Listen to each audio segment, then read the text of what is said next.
Well, good evening and welcome to the City of Salem Urban Renewal Agency meeting for Monday, September 12th. If the recorder would please call the roll. Board Member Stapleton? I'm here. Board Member Nishioka is absent. Sitting in for her this evening is guest counselor Lori Walker. Board Member Phillips? Here. Board Member Leung?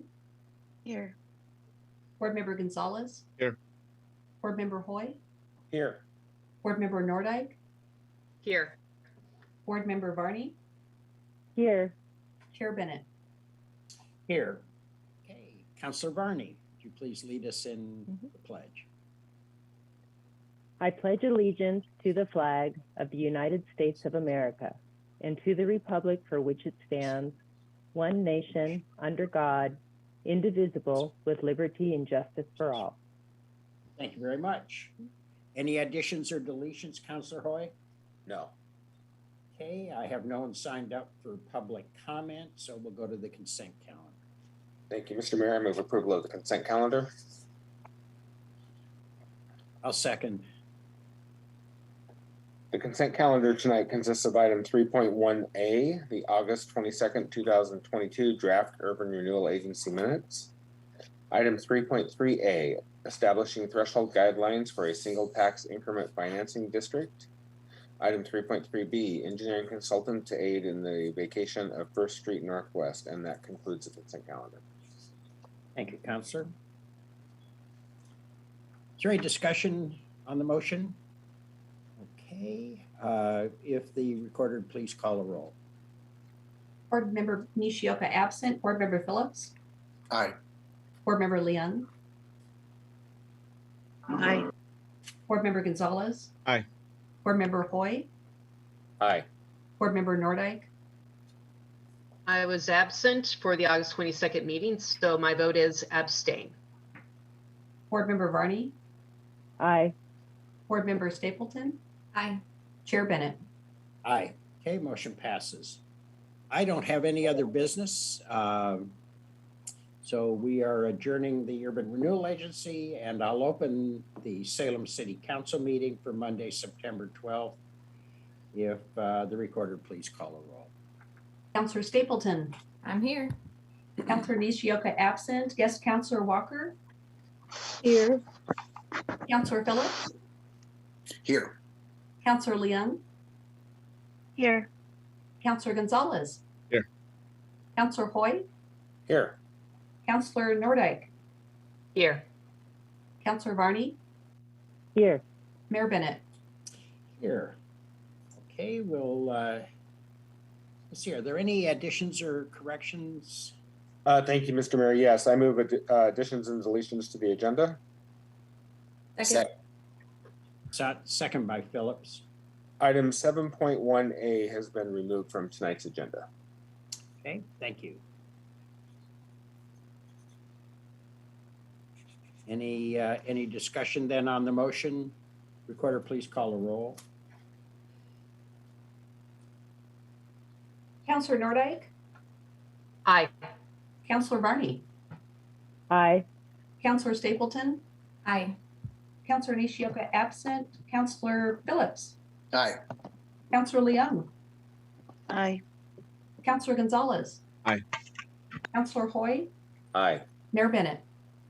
Aye, okay, motion passes. We'll go to council and manager comments. Why don't we begin with our new city manager, give him an opportunity to introduce himself. And Mr. Saley, the floor is yours. Thank you, Mayor Bennett, members of City Council, city staff, and the Salem community. It is with tremendous pride, excitement, reverence, and anticipation that I deliver my first remarks to the City Council and City of Salem. First off, let me say how incredibly humbled I am and thankful for this opportunity. As my wife and I settle into this community, I am continually amazed at how many assets the community has and the warm welcome that we continue to receive. This is my beginning with the City of Salem, and I am looking forward to the journey ahead. I am a long-standing student of Stephen Covey's 7 Habits of Highly Effective People And Stephen talks about beginning with the end in mind. Arriving here in Salem and thinking about my role as a city manager, I do have an idea about the impacts that I want to have on this community and this work. I want to develop strong relationships with the people who I work with, the community, our partners with City Council. I want to be part of making this organization and community a bit better every single day. I plan to leave this organization and community in a better place than I found it. And that will have much more to do with you, all of you, than it does with me. I want the city of Salem to be the best run city in the country and to make a meaningful difference in the lives of our community members. So over the coming months, I'm going to spend a lot more time listening than I am talking. I want to understand where we are, where we're going, and how we intend to get there. I'll need your help in understanding the answers to these questions, and more importantly, how we intend to move forward. I am extremely proud to be working and leading an organization that so clearly values equity, diversity, and inclusion. Respect for all, built on trust, is the foundation of a well-functioning and healthy organization and community, and I love being part of that. Olympia's former city manager, where I come from and spent the last 18 years, like to say that successful city councils and communities, for that matter, work together. They stay focused and they remain patient. So I'm going to try to keep us focused and keep us patient.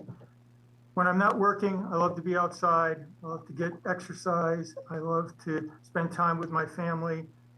So if you know of any special places, please send them my way. I've been preparing for this moment for a long time. I've spent 35 years in local government, and I still love the work. I love it because we make a difference in the lives of our community members, and that's what I'm looking forward to doing here.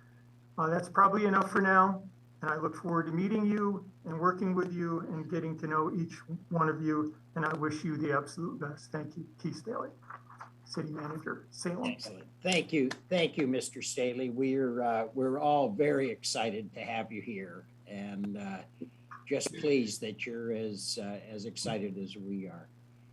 Councilor Hoy. Thank you, Mr. Mayor, and welcome, Mr. Staley. We are so excited to have you here. We've been anticipating tonight for quite a while, and it's really nice to see it come to fruition. I want to also just take a moment to thank Kristen Rutherford for doing an amazing job as our interim city manager while we built up to today. She led us when she probably would have preferred to do something else, but she stepped up when she was asked, and she did a remarkable job. And I am really grateful for the work that she did, for the relationships that we built, and how she has led the city. And I think she is, I'm so grateful for Kristen. Thank you for popping your camera on, Kristen, tonight. We really, really appreciate everything you've done for the city and for the council in this interim. And I'm so glad that when we asked, you said yes. So thank you. I would also like to welcome our guest counselor tonight, Lori Walker, and from Ward 2. Councilor Nishioka is on a previously planned vacation. She hadn't anticipated being appointed at this time, and so she had a vacation already scheduled, and she is enjoying it now and will be back with us, I believe, at our next meeting. So welcome, Lori. And Mr. Mayor, I just wanted to mention and thank you for allowing me to deliver a proclamation on Friday at the Hands Across the Bridge event put on by the Recovery Outreach Community. That was a remarkable event that is so meaningful to me as we celebrate recovery for folks suffering from mental illness and from addiction. I have a personal connection to both of those things. My mother suffered from mental illness, and my birth mother suffered from addiction. And so it was very meaningful for me, and I really appreciate the opportunity to have done that. So thank you. Thank you, Councilor. I have very strong feelings in that area as well. I really appreciate you being willing to do that. I think it is one of the most meaningful events we have in the community at the level that I think we all are very concerned about. Councilor Leung. Thank you, Mr. Mayor. I'd like to echo along with Councilor Hoy, a big welcome to City Manager Stally for, joining us, and looking forward to getting to know you for the rest of my time on council, as well as to say a big thank you to Director Rutherford for all the work and leadership that you showed for the past several months. So really thank you for stepping up. And again, welcome, Lori. Looking forward to hearing your voice and your perspective and your experiences. A few other things I'd like to also discuss briefly. I want to say a big thank you to all our firefighters and all the firefighters who joined from other cities to help out with what happened in South Salem last week. So thank you for being able to contain the fire and keeping our community safe, as well as people who had agriculture and who also had farm animals, and being able to be fast and prompt and getting the support that we needed out to members of our community. In addition, I was sad to say that the cultural celebration that my community has done every year, the Micronesian Islander Community Celebration, which was on Saturday, we had to cancel it. We got there, we stayed there till about 12, but everyone started complaining about their eyes were hurting. It was hard for them to breathe. So we ended up canceling it and stopping it at 1 o'clock. We still were able to do somewhat of a mini impromptu celebration at the Grand Hotel, where many of our guests were staying. So thank you for the accommodations to the Grand Hotel and to staff who are willing to allow us to do a little show there for members of our community. So while we weren't able to do the big grand one that we normally do, it was nice to be able to do something small within the community. So thank you. Thank you. Who's playing the music? My 7-year-old. Is that you? Okay. No, not me. My 7-year-old is. Yeah, well, same idea. I just wondered Yeah. where it was coming from. Yeah, so sorry about that. No problem. Counselor Stapleton. Thank you so much, Mr. Mayor. I love the piano lessons in the back, Counselor Leung. That's fantastic. Part of the great part of being on Zoom is that we kind of get invited into each other's homes and get to know each other in different ways. So thanks for that. I too wanted to extend a big thank you to Kristen Rutherford for her service. Over the last few months, there were several times that I was just really thankful for her being in the position that she was in to guide us through. And her leadership is really greatly valued for me. Thank you, Kristen, for the one-on-ones, for getting to know you so much better. I really valued that. And just thank you so much for the extra work that you put in during really a really hard time for all of us. Keith, thank you so much for being here tonight. I guess I should call you Mr. Staley or City Manager. I'm not sure. I'm so informal these days. But it's great to meet your wife yesterday. Welcome to Salem. I'm so very excited to work with you. It really, your statement today was really a connection that I think all of us are just, all the hope and excitement is all kind of wrapped up in that statement. So thank you so much. I do have a little bit of a wide variety of things to talk about tonight. A couple of weeks ago, Councilor Varney and I visited Denver, Colorado for the annual, I'm going to try and get this right here. It's called the NATOA conference for those of us in the know, but it stands for the National Association of Telecommunication Officers and Advisors.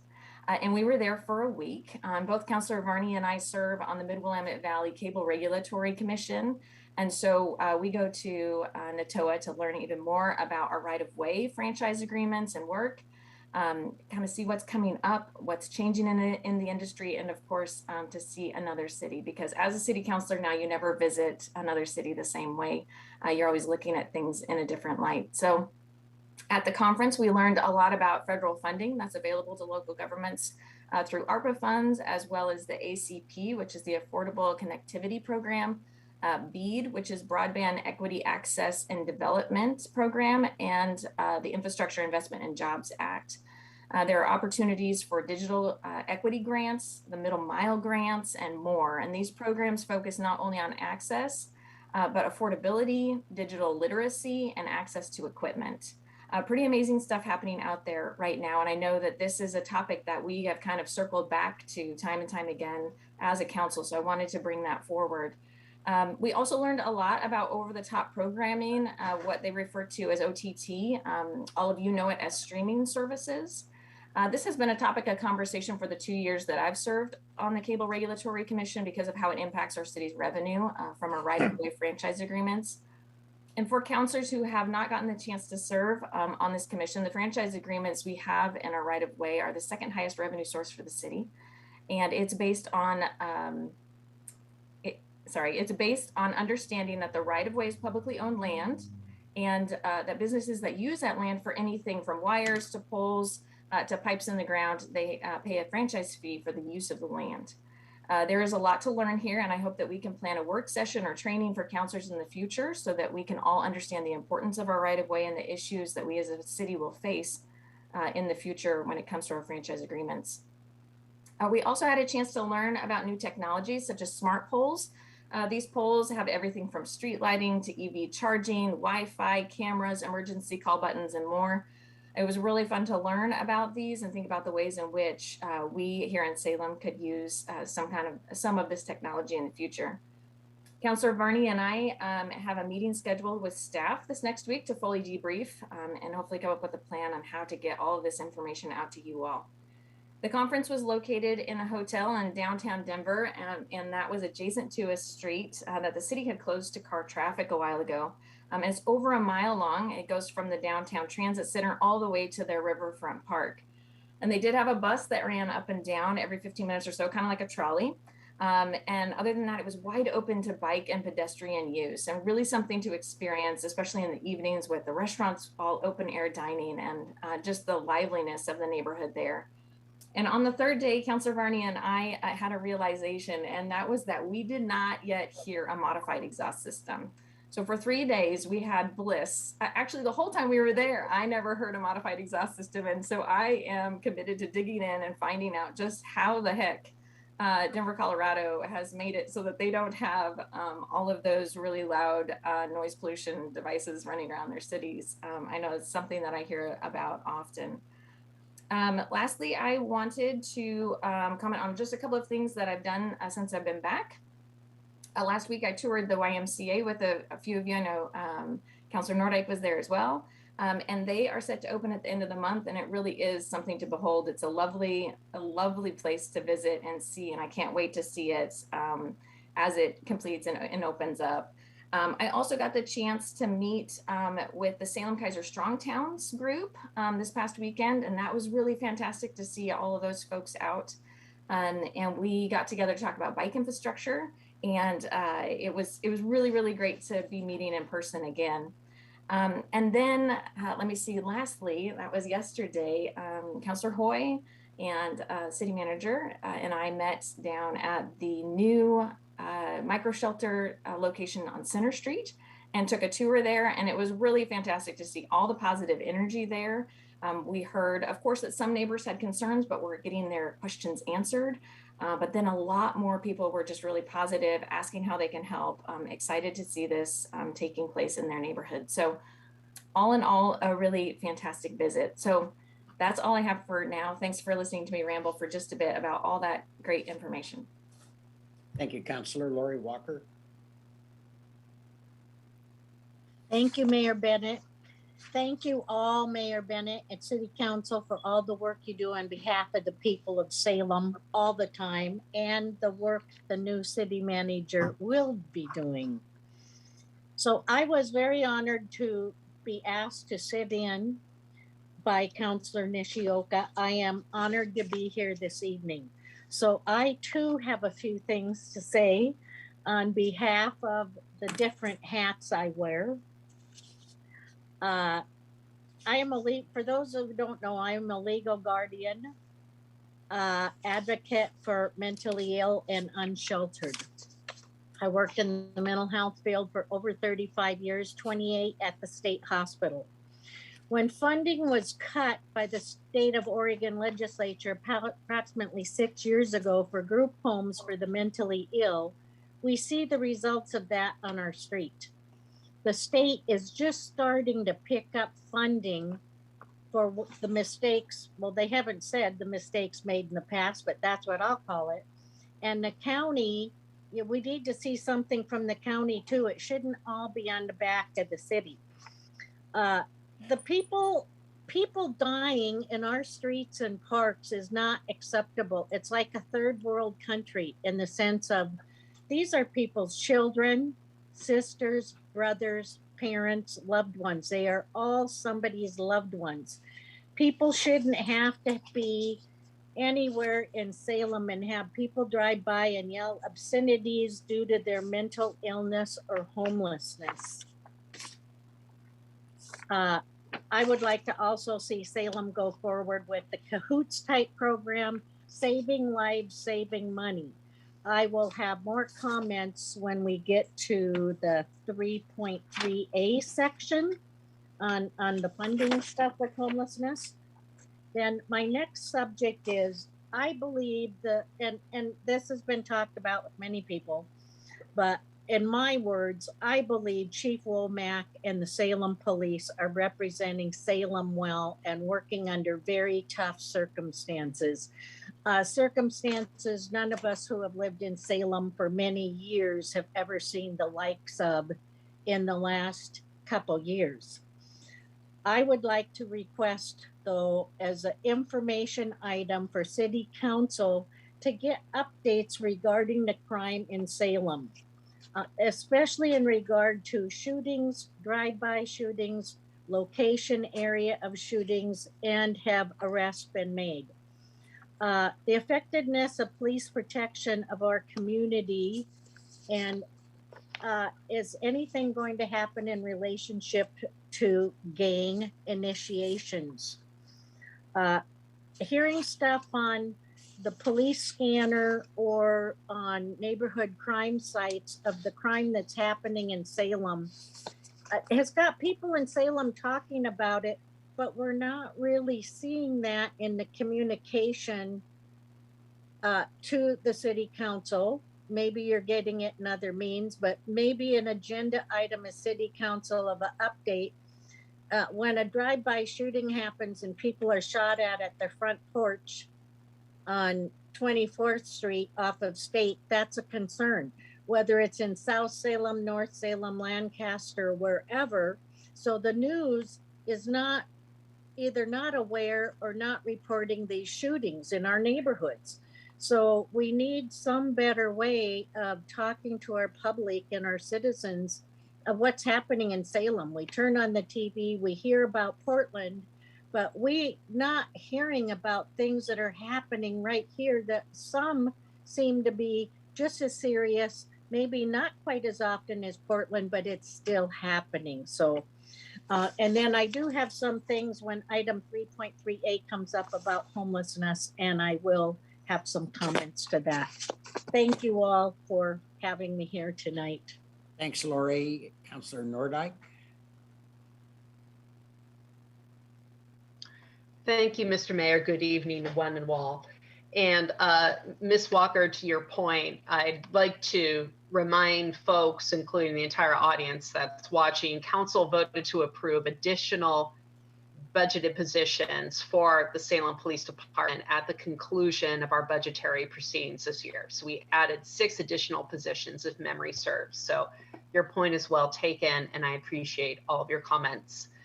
Okay, I too would like to join in expressing my gratitude to our interim city manager, Kristen Rutherford.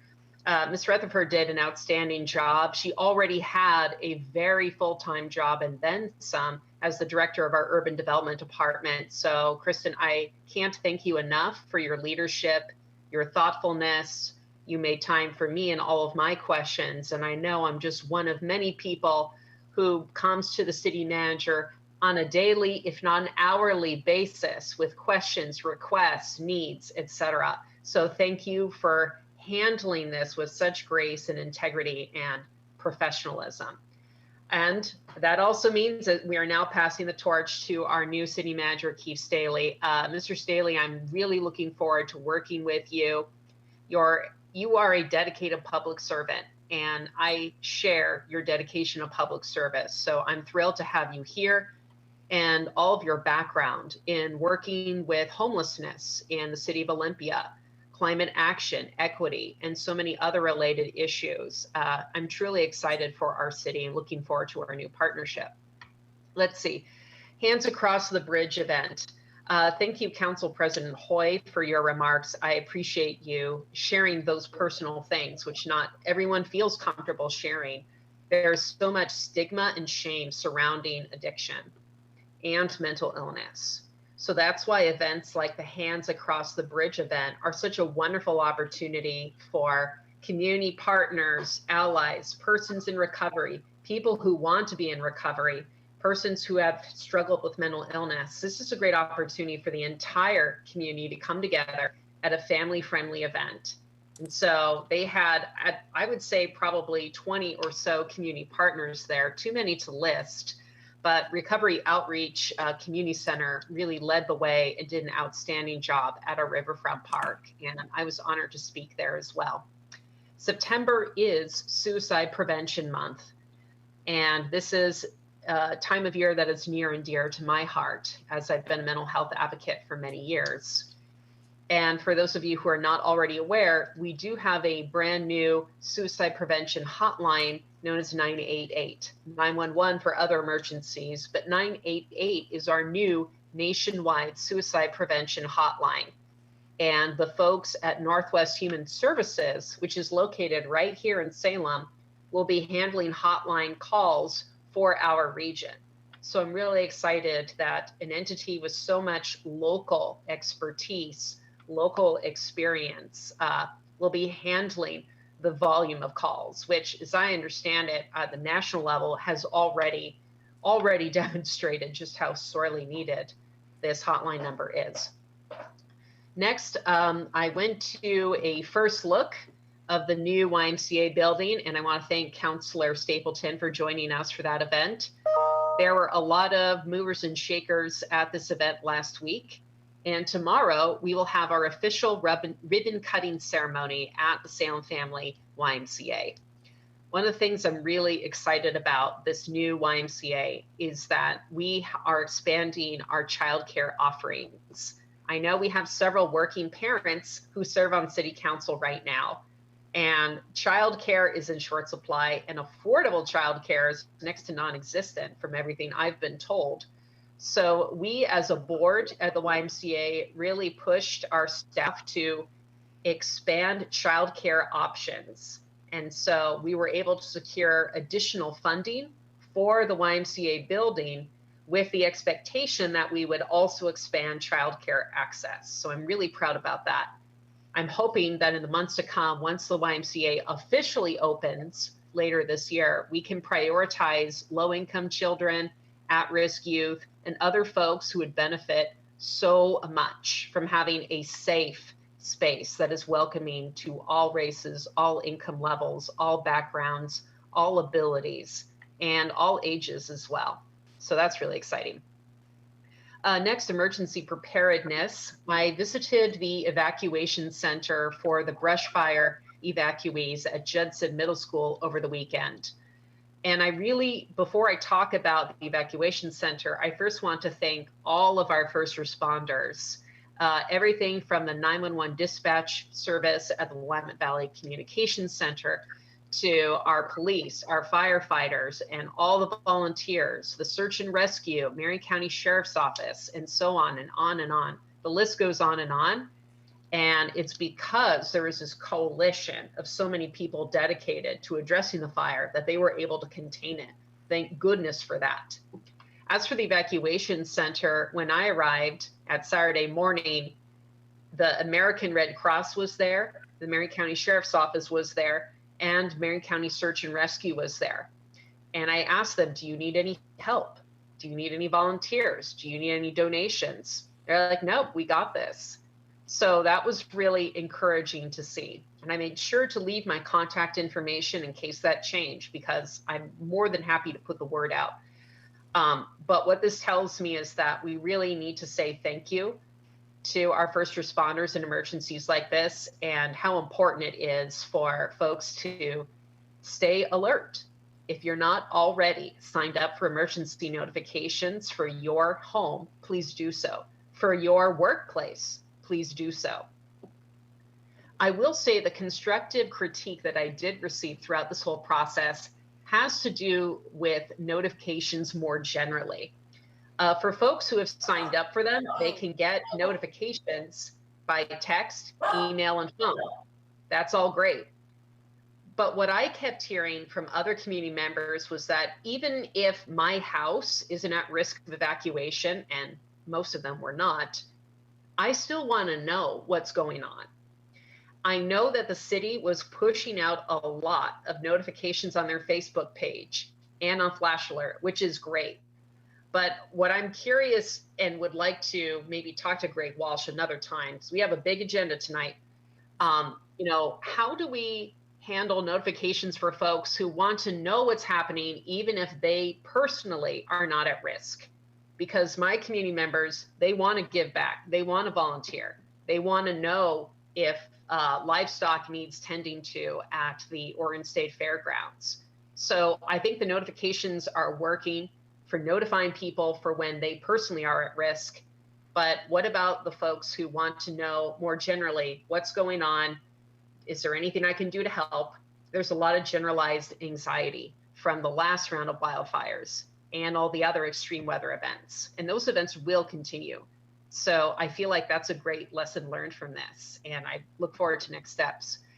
Last but not least, I want to talk about the importance of telecommuting.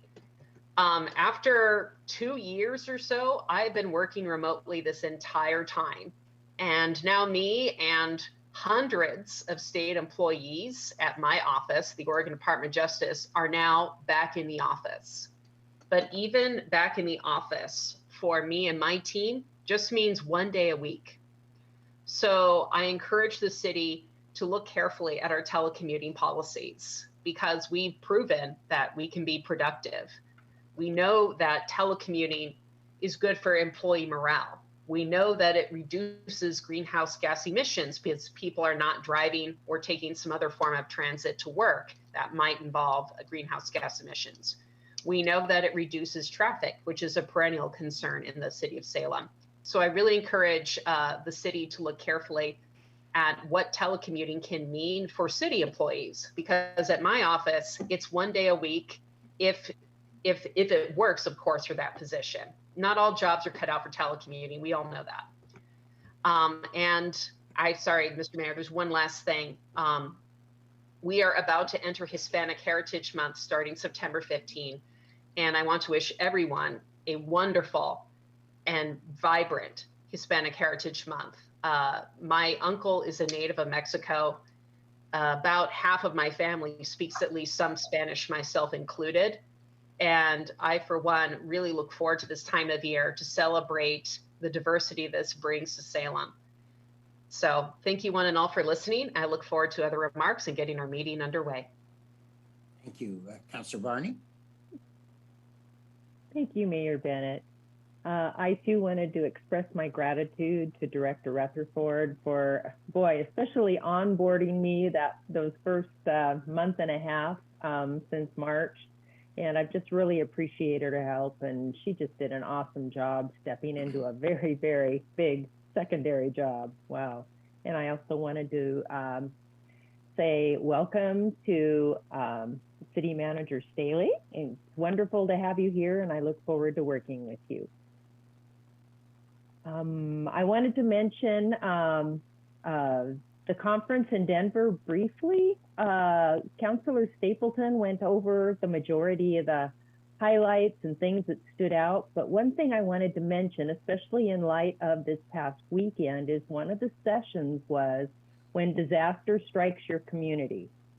And it focused on the Colorado fires that occurred at the end of the year last year, where 1,000 homes were burned. And the whole session was on the best practices to improve warning systems and strategies on disaster response.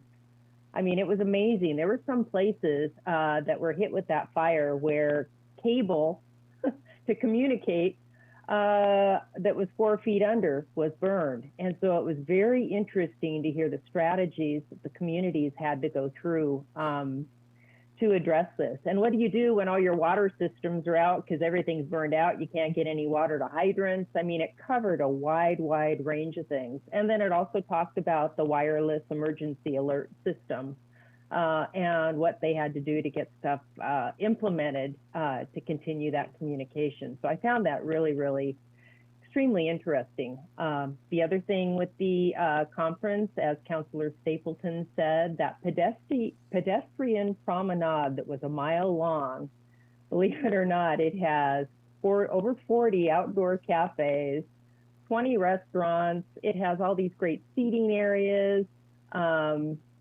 Oh boy, 200 trees with lights in them. I mean, it's just an absolutely amazing area. And I realize Denver is 4 times the size of us, but it was just such a great model and so relaxing just to walk through there in the evening. So I just wanted to mention that. Lastly, yesterday, being the salmon biologist I am, I attended the Community Salmon Watch Day and had a chance to meet the 30-foot-long Chinook, Claudia. So she goes around to places so kids can learn about Chinook salmon. And there were stations on salmon biology, water quality, macroinvertebrates, riparian areas. And it was just a great thing. It was in Bush Pasture Park, and it was great to see people attending it as well. So thank you. Thank you. Councillor Phillips. Yes, thank you. Basically, I just wanted to join and echo my colleagues in extending a warm welcome to new city manager, Keith Staley. I really appreciate your words and the thoughtfulness behind your introduction tonight.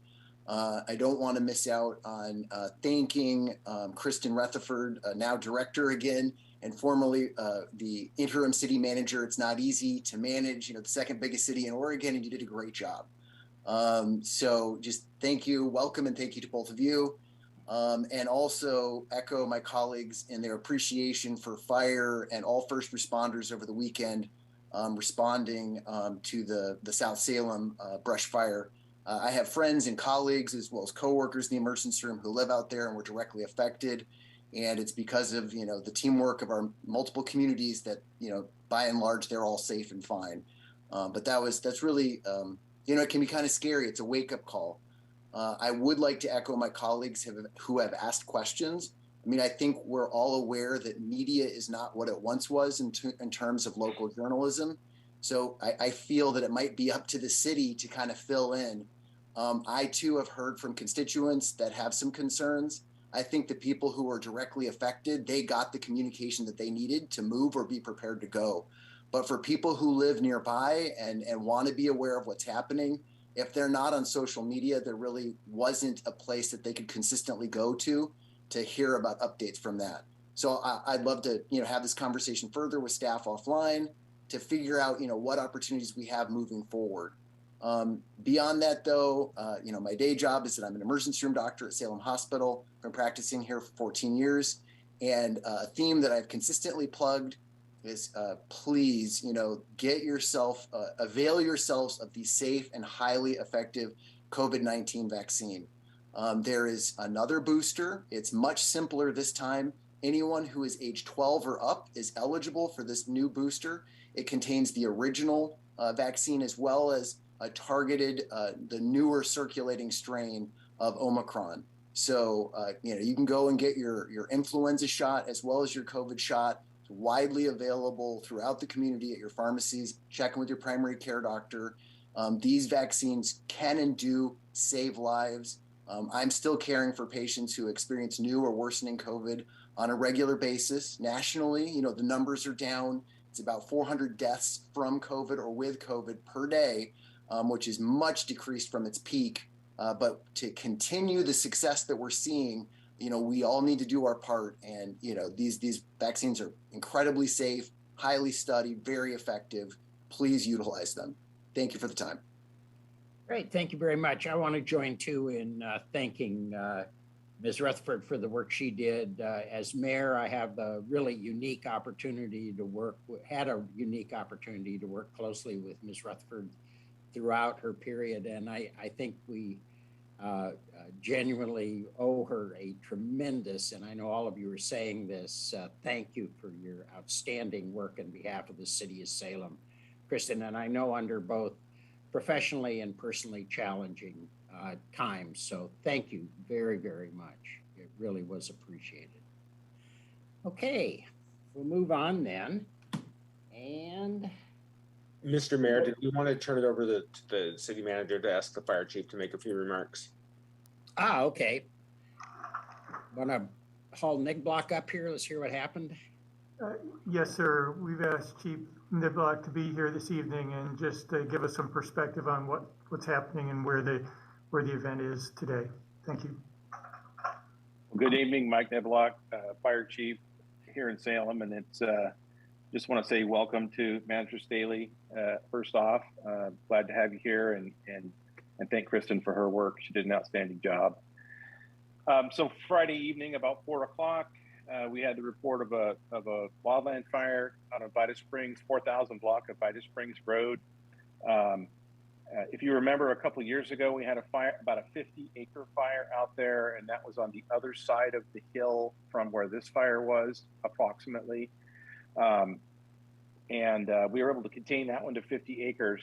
This one got into the heavy brush and the timber very quickly. Some of the canyons out there are 100 feet deep, full of brush and trees.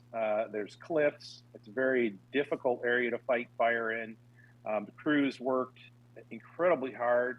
They're still out there right now, and they will be probably till Friday at least, at the very least, working this fire. We've had firefighters who've worked over 100 hours on this event and haven't been relieved yet. So it's an all hands type of situation. Of course, we have to run the 100 calls a day that we're running in the rest of the city.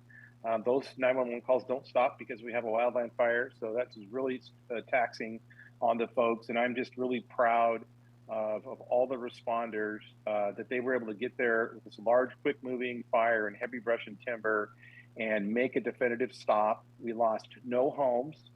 We lost no lives. We had no injuries. And we dealt with, 167 acres of timber fire. We're going to be, fortunately, we had a favorable spot weather report this afternoon. We're going to see some favorable weather for the next couple of days, which really bringing the humidity up. The winds are shifting to more of an ocean breeze to bring some more humidity in. We'll see a little bit of rain last night, which helped tremendously. But there is a lot of fire areas still inside the containment. So we've completely contained the fire with dozer lines and retardant drops from the airplanes. I want to give a shout out to the State Fire Marshal's Office and Oregon Department of Forestry. They provided helicopters, fixed wing aircraft, and three 21-person hand crews. So we are really working the exterior of this right now, really trying to work our way in. There's some areas where we're not going to put people in there. I was personally out there this afternoon or this morning, and while I was getting a briefing from the commander, a 2-foot, 24-inch diameter, 100-foot tall fir tree fell right next to where, about 20 feet from where we were standing, just fell. And other trees are just getting ready to do that too. So it's very dangerous, and there's still a lot of what they call widow makers in that forested area. So I would really encourage, even when the fire is completely out, I really don't want people to go down there and explore. It's still going to be dangerous until those trees fall this winter. We'll take care of as many of them as we can. The WVCC was, as mentioned earlier, we're very busy. They handled about 2,600 911 type calls for the center that day, between all the business calls and the 911 calls, which is about twice the volume they would handle on a normal Friday. Just super busy. So really good. We had a unified command with Marion County Sheriff's, Salem Fire Department. Like I said, it was all hands on deck. 516 homes were evacuated or put on level 2 evacuation notice, which means basically be ready to go. And 119 residents were put on level 3 evacuation, which means go now. We did work with, the state fairgrounds to provide areas for people to take their livestock. There was a lot of people out there with livestock. And so really, all in all, with as terrible as the fire was and big and as fast moving as what our crews did an outstanding job. Very little damage. We damaged one microwave tower on Prospect, radio tower system there. All the rest was fine. I appreciate the patience of the residents who got evacuated. I know that's inconvenient, but we really, that first night, we wanted to make sure the winds weren't going to kick up more. And there was some predicted for winds on Saturday, so we want to make sure we had it well contained. and which we did, and we're continuing to work on that. At the same time, that same night, we had a significant structure fire in West Salem, where we lost 2 homes and a garage. We saved the other 3 homes that were in that area. I will say that they had very little defensible space around their homes, so lots of trees and shrubs and bushes, and that contributed to part of that. That one is going to be considered an accidental fire. The one in West Salem, no, we had 1 patient transporter from that fire with smoke inhalation, no injuries to firefighters or other people. One house was unoccupied at the time, the one that was that first caught fire there.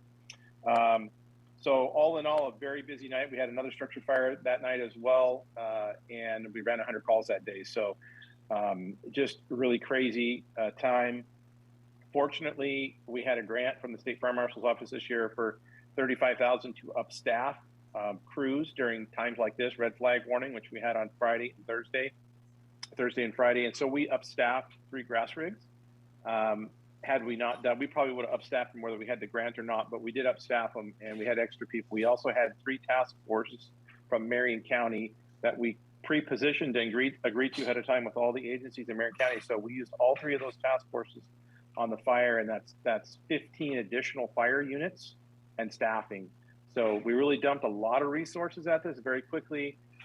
If this would have been only just Salem Fire Department, the outcome would have been much worse. So we ran out of resources really, really quickly, and State Fire Marshal and ODF and our partners, our mutual aid partners, really stepped up to help us out. And of course, police, it did an excellent job. Marion County Sheriff, State Police, our SPD with evacuations and controlling the roads and all the things that go with that. And so I think they're back down to, there's a few areas that are still at level 1, but most of the folks are moving back into their homes, and it's well contained at this point. So I'll close my remarks with that and say thank you. Well, Chief, thank you very much, and I hope you'll share the gratitude of the entire council and community for the tremendous work done by you, as well as your colleagues from the whole range of agencies involved. I know from my own experience a couple years ago, you do that kind of an attack on a fire, and you can get ahead of it. If you don't, you can burn the entire Sandy Am Canyon. I mean, you've got to. You guys did a really fantastic job, and I think learned from the mistakes that have been made in the past in some of these wildfires. So congratulations, it's very good. Thank you. Councilor Nordyke. Thank you, Mr. Mayor. Chief, do we have any idea what caused this brush fire? So I will say, yes, we have a conclusion, but it's still under investigation. We haven't released the findings. We have a few more interviews to conduct. That one we'll just say is still under investigation, and I would suspect that we will have something in the next day or 2 to release to the media. I would like to follow up too on the the public's wanting to know the news and the information, along with the evacuations through the emergency alerts, which people can get on the Salem website and sign up for emergency alerts. I would encourage everyone to do that. That's the best way to know in the middle of the night. And sometimes these things happen in the middle of the night, and the sheriff still will go door to door and do that as well. And so it takes a lot of resources to do that, along with search and rescue. But signing up for emergency alerts is hugely important, and I would encourage everyone to do that. The best place to go if you want to know what's going on, and I'll be honest with you, we had our hands full early on in the fire. And so, when I got there about 4:30, and it was already rocking and rolling. So, we got a hold of our PIO people. We started getting things kind of put together, started building messages, and we put information out on Flash News, which is something people can sign up for too. And we updated that regularly. You can also go to the City of Salem website, and we had a specific area that said Fire News.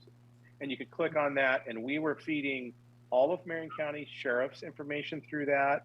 So we had a unified, between the sheriffs and the fire department, a unified public information releases. So we weren't countermanding each other, which is the worst thing you can do in this kind of situation. So that is, so that's a challenge sometimes for us when we're trying to deal with the emergency, and we know people want to know. but the first people we have to communicate to are the people that are in harm's way and get them out of the way. And then as we get further into the incident, then we start, having a steady release of information. Once the evacuation piece is done, which I expect sometime tomorrow, probably they'll take the level 1 notifications away for everybody.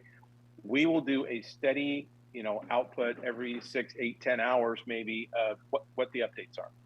And there won't be a lot of changes unless something flares up. But and here's the other thing I would say: people are going to see smoke from this area for a long, long time, and it might be till we have downpour rains this fall.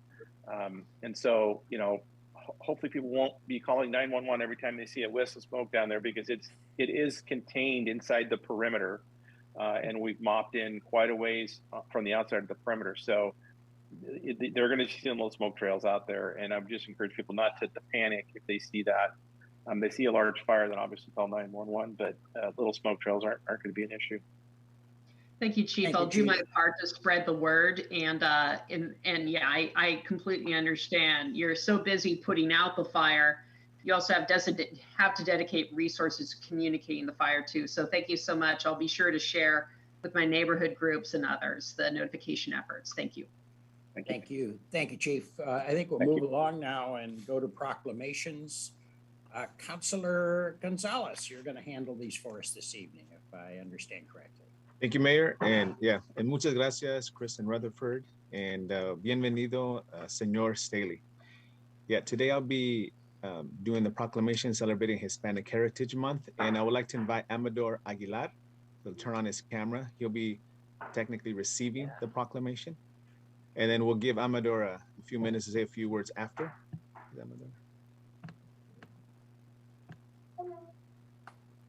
Everyone say hola. Hola. Okay. Gracias, Amador.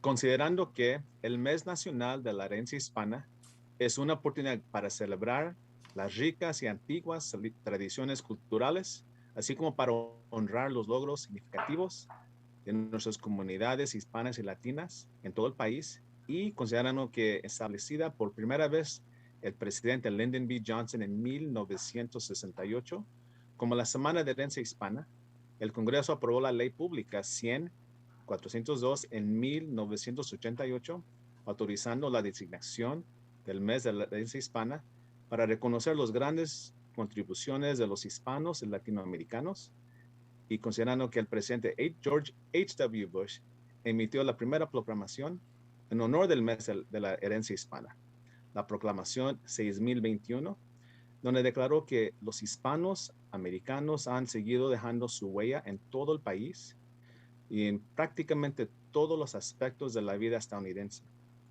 Y considerando que los hispanos y los latinos representan una parte vibrante y próspera de la diversa comunidad de Salem, y hacen valiosas contribuciones en los negocios, la industria, el gobierno, la educación y el arte. Y considerando que nuestra comunidad, nuestra ciudad se enriquece enormemente con su presencia hispana, y esperamos continuar nuestras sólidas relaciones con nuestros amigos que contribuyen tanto a Salem y a las comunidades circundantes. Y ahora yo, Chuck Bennett, el alcalde de Ciudad de Salem, proclama el 15 de septiembre al 15 de octubre de 2022 como el Mes Nacional de la Herencia Hispana. Y animamos a todos a celebrar la herencia y los logros de los hispanos y latinos y reconocer sus contribuciones a nuestro país y a nuestra comunidad. Gracias, Amador. En unas palabritas. Sí, gracias, Councilor Gonzalez. So thank you so much to all the councilors who bring the voices of the neighborhood in Salem. Thank you, Mayor Chuck Bennett, for this opportunity, and welcome to the new city manager, Kate. So it's a honor to be here with you and hear these words from a Latino leader. So it's so important that we can have more voices in the city council team, in the city of Salem, in the Salem Police Departments, in all places, in all places in the city. We need to have the Latino representation, education, art, culture. So I would like to invite you to 3 different events that we're gonna have. So it's part of our work as a Latinos with the collaboration with all the community, not just the Latinos, is with all the community. So for example, this coming Thursday is gonna be the annual meeting in the Norgate Neighborhood Association. So we're gonna have an annual meeting. So we're gonna try to engage the most Latinos into the teams in order to bring more voices. And this is gonna be this Thursday, 6 p.m. We're gonna play some music in Spanish, so that's great. In a neighborhood association meeting is having art that some of the kids that are behind are representing also through art the voices. And also we're gonna have the mural, the street painting mural, the 23, 24, and 25th. The 25th is gonna be the block party. The 24th is the painting with the kids. With the mural is a teamwork within a neighborhood association and Street Salem organization. So we are working to bring the families together and represent the multiculturalism in a picture. So that is going to represent our painting on the street, working in a team. Also, we're going to have Enlace, our organization is going to have the closing celebration of the Hispanic Heritage Month, in which we're going to recognize our businesses, leaders, community organization who support this project in which we are trying to bring the voices up. So thank you so much for this opportunity. Thank you so much for the proclamation and this opportunity to include the minority groups' voices into the system. Amador, muchísimas gracias. Thank you. You're going to be receiving a signed copy of the declaration in the mail, Amador. And just to let everybody know, just to give an example, Amador, he's just by the example of the events he's putting together, I mean, there's no doubt he's the person that I thought of first to receive this proclamation. And my work actually depends on his efforts. So, gracias, Amador. Gracias. Gracias, Consuelo. Okay, we'll move on to the next proclamation. This is a new one for the city of Salem. It's Latino Business Day. So whereas Salem, Oregon is a diverse and inclusive city comprised of entrepreneurs and trailblazers with a growing Latino population and a thriving Latino business community, and whereas in that spirit, our city recognizes the unique contributions of our Latino community during this year's Hispanic Heritage Month celebrations, and whereas Salem is joining other communities across the country in support of Latino-owned businesses for their economic impacts and the jobs they create, and whereas established in 2018, Latino Business Day strives to uplift Latino businesses and is held in the month of September during Hispanic Heritage Month to celebrate the efforts and the significant contributions of the Latino business community makes, the opportunities every day they provide, and the positive impact they make in our everyday lives. Now, therefore, I, Chuck Bennett, Mayor of the City of Salem, do hereby proclaim September 14, 2022 as Latino Business Day and encourage our residents to recognize Latino businesses and appreciate the diversity and services that our Latino businesses offer the community. Thank you very much. Thank you very much, Jose. Really appreciate that. Was really good. Okay. We'll move on then to public comment, and I have some folks signed up for public comment, starting with Mary Ann Bradshaw. You have 3 minutes. Mary Ann, if you want to share. Great. Good evening. I am commenting this evening in regards to your diversity, equity, and inclusion agenda item, which coming after those 2 proclamations is perfect timing for me. I teach a graduate level course at Western Oregon University, and for the past 3 years, my students have partnered with the City of Salem Human Rights Commission to field a survey about discrimination. In May of 2022, 824 people who live or work in Salem completed that survey. Hard for me to give you a synopsis of everything they had to say, but a key takeaway is that experiencing discrimination is common, unfortunately common here in our city. 60% of respondents indicated they've experienced discrimination here, and 81% said they've witnessed or heard about discrimination in Salem. When we slice the data to look at respondents experiencing homelessness, those numbers jump 94% indicate they've experienced discrimination, and 97% have heard or witnessed it here. Another question in the survey invited respondents to rate Salem on a 5-point scale for its level of discrimination. So from excellent down to failing. The result was a tidy bell curve with responses across every point, but the largest number of respondents landed at average. Among those experiencing homelessness, the largest number rated the city as poor. To give you a sense of the types of experiences people shared with us, I want to read a couple of the comments. We did ask people after they provided the rating to type in why. Why did you give Salem that level of rating? I'm going to share from 7 respondents, and I'm going to start excellent and then go down. So I'll read first someone's comment who scored Salem as excellent, moving down to good, average, poor, failing. Number 1, Salem is a very peaceful city, and as a rule, people are very accepting of others who are different. 2, I've lived in places that had a lot more discrimination. 3, in my work and groups that I participate with, discrimination is seen widely and every day. My neighbors are also quite racist. 4, my first language is Spanish, and when I speak, you can tell English is my second language. Even though I am white passing, I still feel discrimination, especially when I speak. 5, I am engaged to an individual of a different race whose skin is brown. Once, in one of the parks in Salem, we were taking a walk, and a bald white middle-aged man whispered as he passed me, "Race traitor." 6, I am homeless, yet I am tidy and don't leave trash. Every day, people drive by us and honk, rev their engines, throw things at us, and scream at us, "Get a job." 7, Mary Ann, I'm has been- sorry, time's up, Mary Ann. Okay. Thank you So very my last much. comment just was thanks for having it on your agenda. I hope it's on your minds every day. Thank We have you. work to do, and I appreciate you. Yeah, Chris. Thank you, Mr. Mayor, and thank you, Mary Ann, for bringing that to our attention. Could you tell me what number 7 was, please? Sure. My wife has been chased for blocks on foot for being BIPOC and queer. I had someone stand and yell at me at a parking lot, and I was with my kids because I have a pride sticker on the bumper of my car. We don't feel safe in Salem. Thank you. Thank you. Remind you again, it's 3 minutes.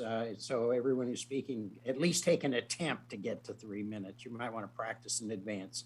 I Kate did. Mentrum, I bet. No, you were really close. Kate Mentrum. Kate, give me an address. Kate, give Thank me you, an Mayor. Kate, All I right. need an address. First of all, I want to echo Lori Walker. Kate, I need an address. What? She wants an address. Your address. You just left your name without. Oh, my name is Or your Kate ward. Mantrum. Sorry about that. Your address. My address is 2455 Stores Avenue Northeast. Great, thank you. Okay. All right. I want to echo Lori Walker because she talked about the homeless and the Cahoots program. Anyway, it's unfortunate the city is, I'm not sure, but this is what I read from the Statesman. It's unfortunate the city is thinking of cutting back funding to new expenditures related to the homeless in the not so distant future.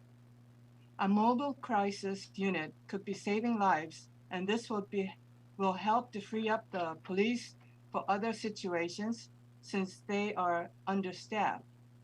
We hope to have Mark Wigg and Colm Willis to our October meeting. If Mark wins the election for county commissioner's position, it could make it easier to get more funding for this purpose unless he is outnumbered. We would like to ask the city to be much more careful and frugal about spending on homeless matters so that our money would last longer and the homeless people can continue to get help. Is there any chance that you might get a special accountant to hire for such a purpose?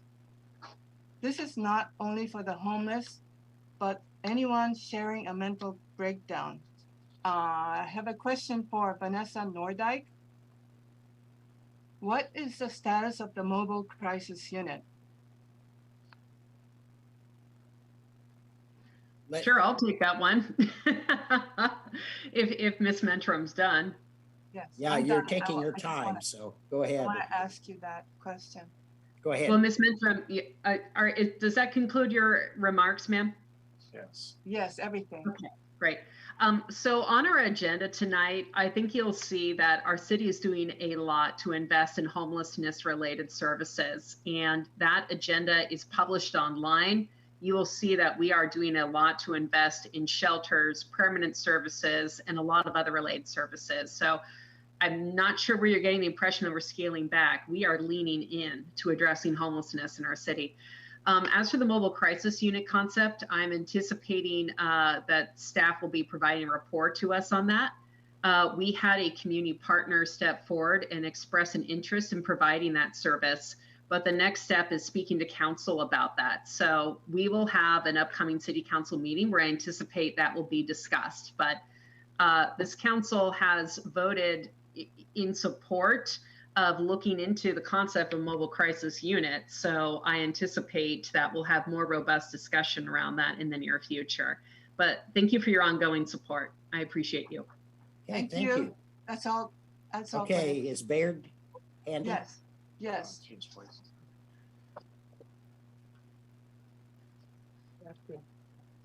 Baird, are you there? I'm here. You want to go ahead? Yes. Hi. Okay. Bayard Mentrum here. Thanks for letting me share a few words. By now, we are hoping the city councilors have a plan to have a permanent place for the unmanaged homeless with services to make things more attractive and easier for them. Maybe an industrial area, which could be, actually, which is zoned already to allow homeless camps. Somewhere not far from a place to work, yet away from certain residential areas of Salem. It is frustrating that the funding for the help of the ever-increasing number of homeless population will be the same as last year, or even decreased, but we heard that from the Salem Journal, so maybe we're off. It seems the focus should be on creating a place to give them some stability and mental and drug treatment facilities for the suffering, struggling people on the streets. Other cities have been able to develop a plan that works. So the city's spending time, money, and resources, and although we appreciate the effort made by the good staff of the city, they are constantly cleaning up after these people who are mentally ill and litter. It's going around in circles. It is proven that you can't safely put people struggling with addiction and mental illness in an apartment or house just by themselves without dangerous outcomes.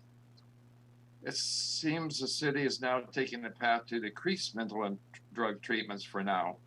So I hope you can put a priority back on treatment, which is 80% to 80% of people on the streets have the issues. Thank you. Thank you. Any questions for Baird? All right. Oh, I'm sorry. Yeah, Trevor? just briefly. Yes, thank you. So I guess my question would be, just to confirm, the source of this data was from the Statesman Journal. That's where you're basing the assertion that we're decreasing funding for homelessness. Is that correct? Is that what I heard? That's correct. Okay. Yeah. So it'll be on our agenda item. I think it's being pulled. I'm not pulling it, but what I'm seeing factually is that we spent $8.5 million in 2022 and nearly 15 million in 2023. So I don't see a decrease in the next year and a half. But a lot of this is funds that came from state and national levels. So, we're looking for more funds, and we are rapidly expanding what we're providing. So just be open to the fact that reality may be different than what you've taken an impression from our local media. Thank you. Okay, reality is different. Go ahead, Councilor Young. Thank you, Mr. Mayor. I'd also like to add to that, one of the main functions of the county and state is to provide services and support and finances to support the unsheltered community. Normally cities aren't responsible for this. So the fact that we're adding all these additional programs and funding to be able to support as many people as possible. I mean, we also recognize that homelessness is continuing to increase, that there are a number of people who are continuing to experience hardships and many more, especially even in my community, who are at risk of losing their homes. And it's something that we recognize as counselors, and we're doing what we can on our end, but we also recognize that we can't do it without the support and financial, people power, you name it, from all the other partners involved in this. Thank you. Thank you. Thank you. Remember, we have 3.3E coming up. We'll have a chance to discuss this in some detail. Lori, did you want to ask him a question? No, could I Well, that's what respond? this is a chance to question him. Do you want to ask him any questions? No. Okay. Let's hold off till we get 3.3E up. Okay. I'll have a full discussion. DJ Vincent. DJ Vincent from Ward 3 and pastor of Church at the Park. It is always an honor to share with you, Mayor and counselors. It's an honor for Church at the Park to have the opportunity this past 2 years to partner with the council and the city of Salem to see services expanded for those experiencing homelessness. Again, Church of the Park exists to create this growing community of love and acceptance for those who are most vulnerable. So Church at the Park has been working to, build this understanding of relational collaboration with all our partners over 15 years. We've been doing emergency sheltering for 7 years, but it's really because of this council over the last 18 months, we've been able to do micro sheltering and see this investment in our community to provide safe, sanitary, and supported spaces towards housing. And the outcome data was published that in that 18 months, we've seen 479 people not be on sidewalks or in parks, and 195 find positive destinations even beyond micro sheltering, and 66 of those to HUD level permanent housing. And then we've seen the safe parking program also be effective in helping over 100 folks. Thank you to those who did come out and see the open house for the Center Street project, which we know will be very visible to the public and again, needs to have great outcomes. We did a ton of notice to the neighbors, digitally, canvassing, listening sessions. We were able to connect with both those business owners, local churches, and neighbors. We're thankful that we're going to be able to see a full move of all those guests by the end of this month. And that site is going to be, again, a continued demonstration of the effectiveness of micro sheltering. And Church of the Park will be honored by the end of this year to have 3 different sites operating for folks in different vulnerability categories, about 240 beds each night. Moving people towards those positive destinations. Again, the council, thank you to the council for approving the funding so we can move forward in developing Turner Road to serve 40, 18 to 24-year-olds.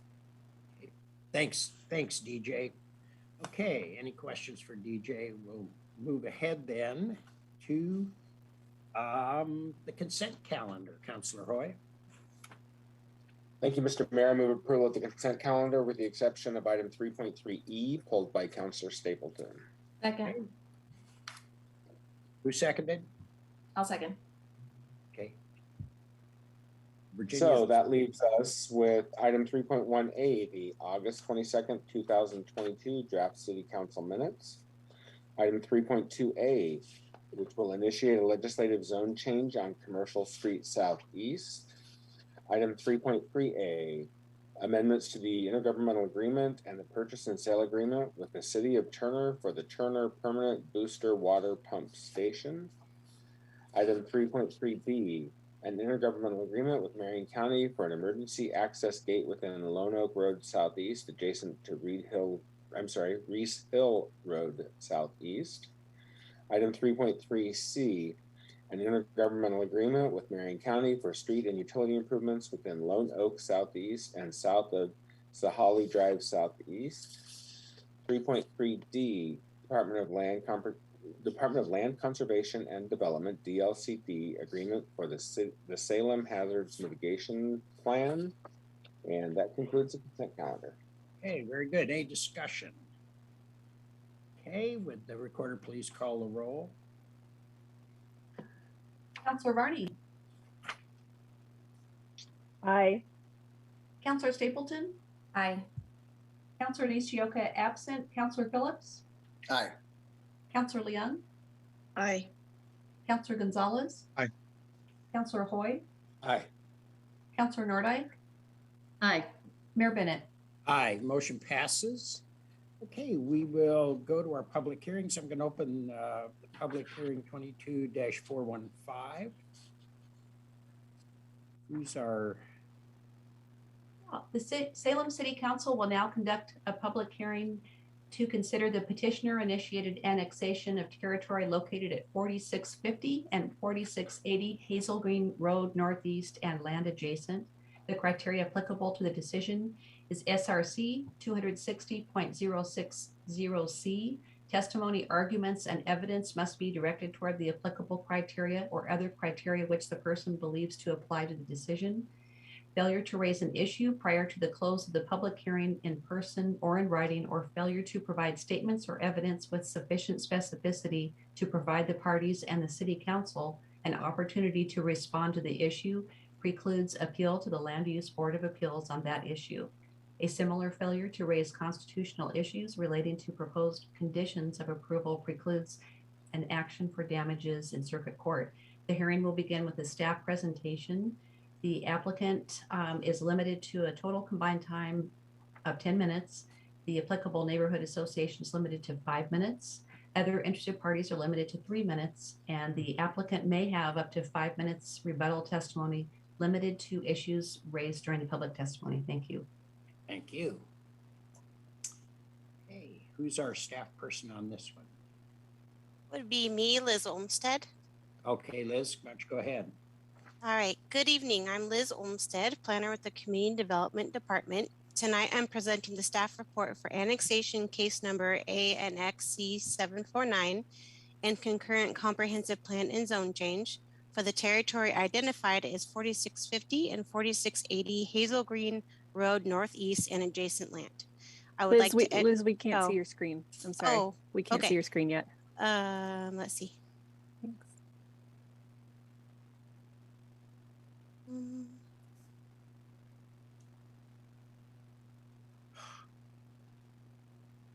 It's not cooperating. Hold on.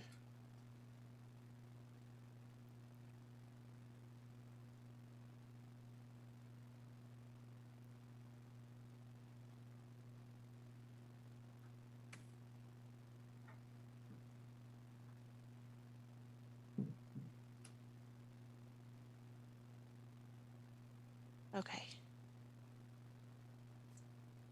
Can you see it now? Nope. No? Okay. How about now? Here it comes. Yep. Okay. Sorry about that. Okay. We all good? Keep going. Okay. So I would like to enter the staff report in, sorry. I would like to enter the staff report, attachments, and tonight's presentation into the record. So the territory is located in North Salem. It's south of Hazelgreen Road Northeast and east of Portland Road Northeast. You can see an aerial photo here, and the property is developed with a single family home and outbuildings, and the rest of the property is vacant.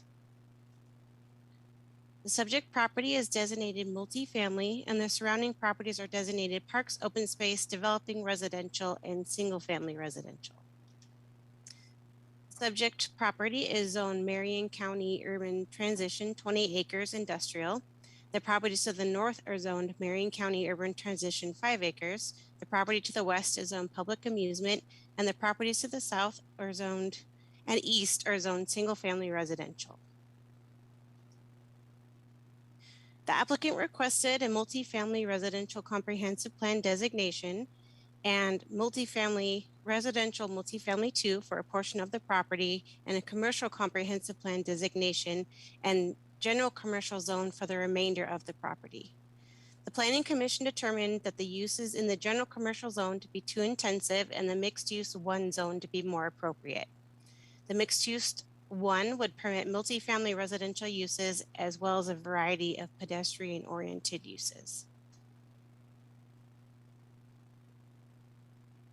And also during this time, recently, our Salem redesignated the property to multifamily residential. The Planning Commission also recommended a condition of approval for a trip cap for the property. So the transportation impacts from the 15.62 acre site shall be limited to a maximum cumulative total of 2,992 average daily trips.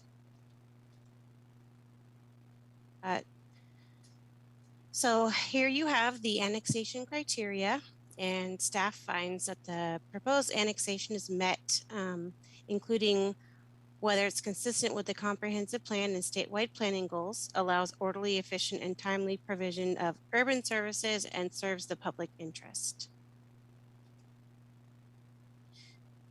This annexation is exempt from voter approval.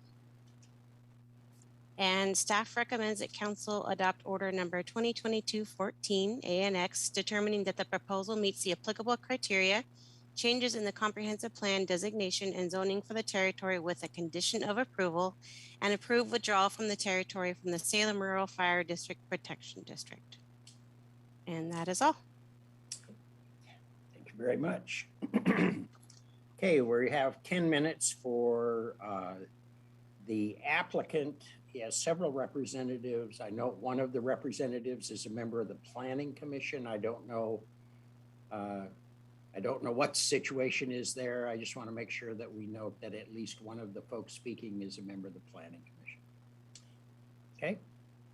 Thank you, Mayor Bennett, and good evening, members of council. My name is Zach Pels. I'm a land use planner with AKS Engineering and Forestry, and we're representing the applicant tonight, who is INE Construction. We have our team available to answer any questions. I plan to be the only one speaking during our initial testimony, and I don't really need a whole lot of time to go through it. We agree with everything that was presented by Ms. Olmsted in her presentation. We accept the Planning Commission's recommendation. I think one thing I would add is we've been talking a lot about housing and the need for accommodating Salem's growing and diverse housing or population, I guess. And this is a really good opportunity to help do that. So this application actually started way back in 2020 when the site was still designated for industrial use. We talked with the city about kind of a range of different housing types that could be suitable for the site. The applicant at that time was originally intending for a single family subdivision, but then after talking with the city more about the vision that was kind of being developed in our Salem, was convinced by city staff that a multifamily approach was more suitable for the site, and that's what we moved forward with. Like your staff pointed out, what we presented to the Planning Commission was a small mix, I guess, mix of commercial and residential uses, which the Planning Commission tweaked back in June to kind of minimize, I guess, some of the allowable commercial uses. And like I said, we're on board with that. We accept that recommendation. That's all I'll say for now. I'm happy to answer any questions that you might have. Are there any questions for the applicant? Okay, I have no one else signed up to testify. Okay, I'm going to close public hearing then, and I'm going to call on Councilor Gonzalez for a motion. I move council adopt order, staff recommendation, and accept order 2022-14. Second. Who seconded? Vanessa, is that you? Yep. Okay. Councilor Nordyke seconded. And excuse me, Mayor. Oops, I'm sorry, Amy. The applicant still will have a chance for rebuttal later, so maybe. Oh, does he want to rebut himself? I guess, well, maybe, perhaps not. No, but I apologize. I think I did just kind of move us right through that. Mr. Mayor, there's no need for rebuttal since there wasn't any other testimony. Okay. Okay, thank you. Zach, unless you've got something you want to say, do you want us to just finish this up? No, thank you for your time. Appreciate it. Okay, we have a motion on the floor. Any discussion? Okay, they call the roll. Counselor Stapleton, Aye. Counselor Nishioka absent, Counselor Phillips, Aye. Counselor Leung, Aye. Counselor Gonzalez, Aye. Counselor Hoy, Aye. Counselor Nordike, Aye. Counselor Barney, Aye. Mayor Bennett. Aye. Okay, motion passes. Okay, we'll move on to special orders of business. That is Counselor Stapleton. You pulled 3.3E. Do you have a motion? I do. I move staff recommendations that we adopt the spending plan for sheltering efforts and prioritize current activities and services with existing revenue and abstain from funding new or enhanced services until additional revenue is identified and secured. Second. Second by Hoy. Thank you. Yeah, I pulled this tonight because I really, and I think it's obviously clear from the folks that we've had come through and the news that's been out there here locally, that we need to talk more about what we're doing as a council to address the homelessness crisis. And I also wanted to pull this because I have been having just a lot of thoughts about our next steps as we move forward. But I will save those comments till the end. I do have a few things to say about the motion as it is. And that is that we often talk about our approach to homelessness as a three-pronged approach. And this here is really just highlighting all the work that we've done on that one prong that is just the emergency daily, meeting the daily needs of folks who are living out on the streets. And those are things like warming and cooling shelters. We have our Safe Park program, micro shelters, the towing that's needed and the cleanup services that are needed that come along with this crisis that's happening in our city. And also the Navigation Center and so many other things that we have been doing to try and help address the crisis. I am fully in support of the actions that we have taken to date, and I acknowledge the limited funds that we have right now.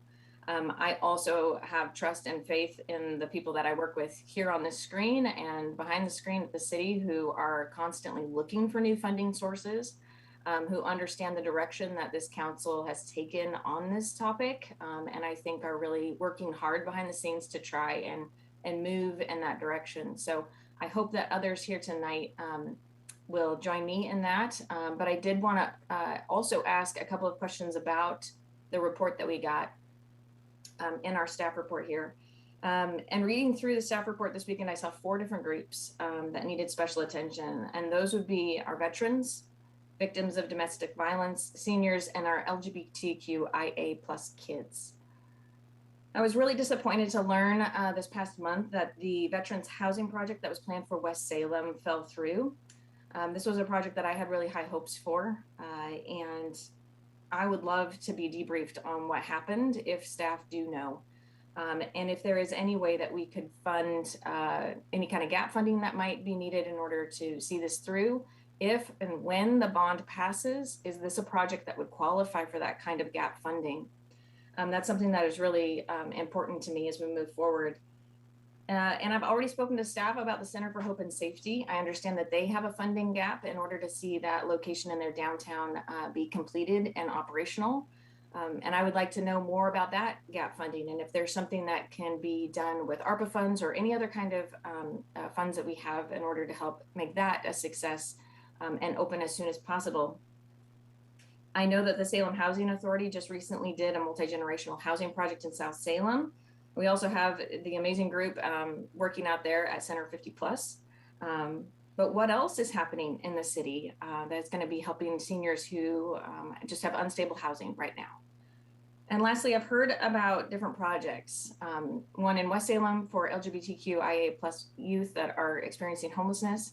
But I haven't heard much more since then. And I would love to know if there are other partners in the city that are working on this.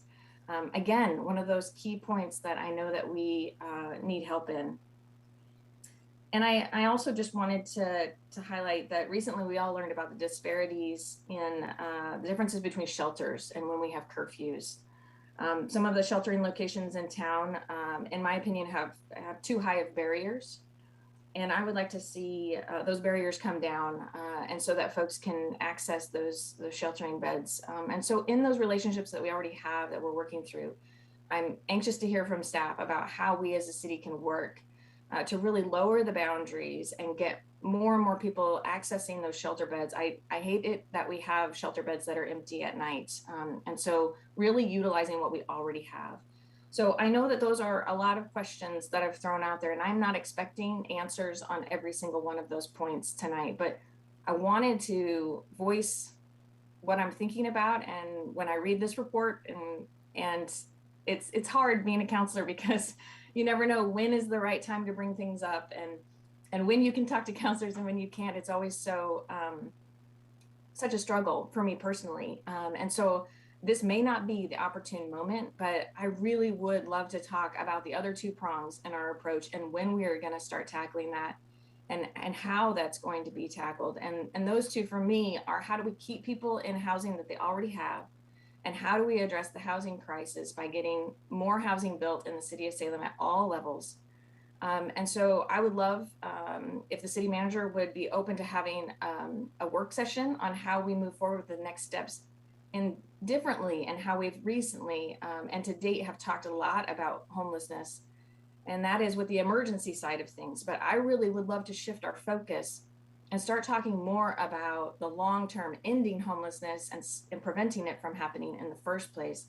Those are things that I have been learning about, reading about, listening to podcasts about, and just have tonight I wrote down just my thoughts on this, and it was 3 pages long of things that I want to talk about. And so obviously tonight is not the place for that, but a work session I think would be really great for all of us counselors to come together and really focus on where we move forward in these other areas as well. So thanks for the time, everybody. Yes, thank you, Counselor, for your really thoughtful comments. Gretchen, do you want to talk about any of this yet? Have you got enough stuff asked of you yet that you want to talk about? Thank you. I look forward to working with Counselor's question around curfew, but I would need to defer to Kristen or others on issues related to the veterans housing in West Salem, or the shortfall downtown with Center for Hope and Safety, for example. Why don't we take those up real quickly, Kristen? What is the situation on the veterans housing, on Hope and Safety, on several of the projects that the counselor mentioned? Where are we? Thank you, Mayor. Kristen Rutherford, Urban Development Director. I'll start with the West Salem Veterans Project first. That project had applied for tax credits, and they did not receive the tax credits. So the primary funding source that they were looking to fund this project, they didn't receive. So it's not a gap issue. It's the primary funding source that is not available for the project. Is it a flawed project, or was it just availability of funds? It was just availability of funds. Okay. So these were the tax credits through OHCS. Okay. Will we be in line then again, or the developer in line again for? I don't believe rerun? so. At this point, my understanding is they're looking at doing something else. Okay. The second, yes, Councilor Stapleton. Just for everybody, including me, who is OHCS? Oregon Housing and Community Services. Thank you so much. Yes. And then Center for Hope and Safety, I had I'm just having a visitor here.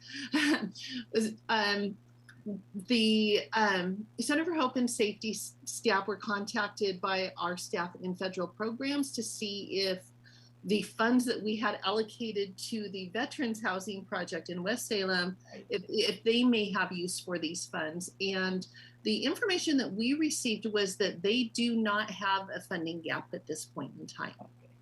So I've been hearing conflicting things. I've not had a personal conversation with Center for Hope and Safety about this, but I have heard from some in the community that there is a gap. I've heard from my staff that there's not a need for the funds that we have available. Okay. Could we get that clarified though at some point and share it with the counselor? Yes, at least absolutely. with Counselor Stapleton. Yes. And then just one other comment, you had asked about what we're doing to keep people in their homes.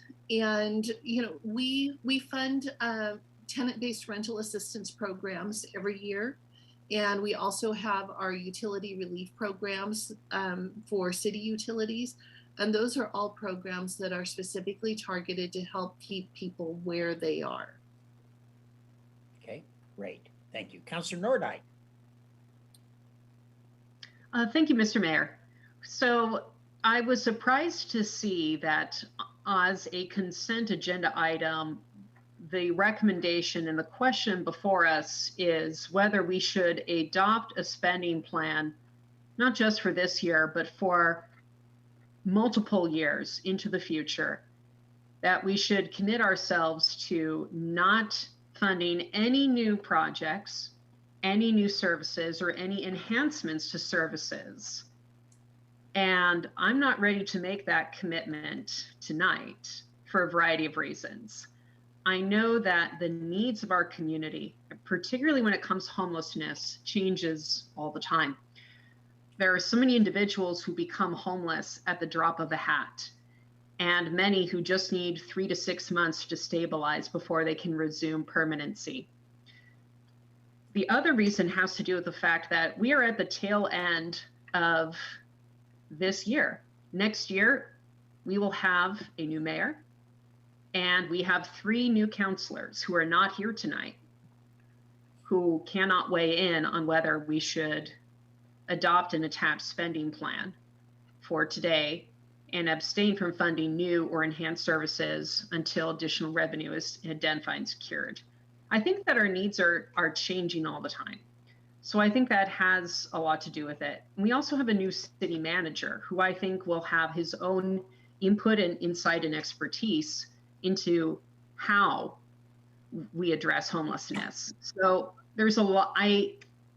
When I saw this on the agenda and I saw it as shall council adopt this plan, I'm like, ooh, I don't feel ready to do that right now. What I do like is seeing how our funds are being spent. What I do like is showing where we're putting our money. And I'm really proud of what we've been doing. But in addition to that, there is one particular project that comes to mind, one that's a part of our strategic plan, one that we have voted in support of moving forward this entire time. And that has to do with the mobile crisis service. And that's not listed on the plan for fiscal year 22, 23, 24, 25, or 26. And so that right there is an example of a program that's not included on this list today, but I expect to come before council in the near future.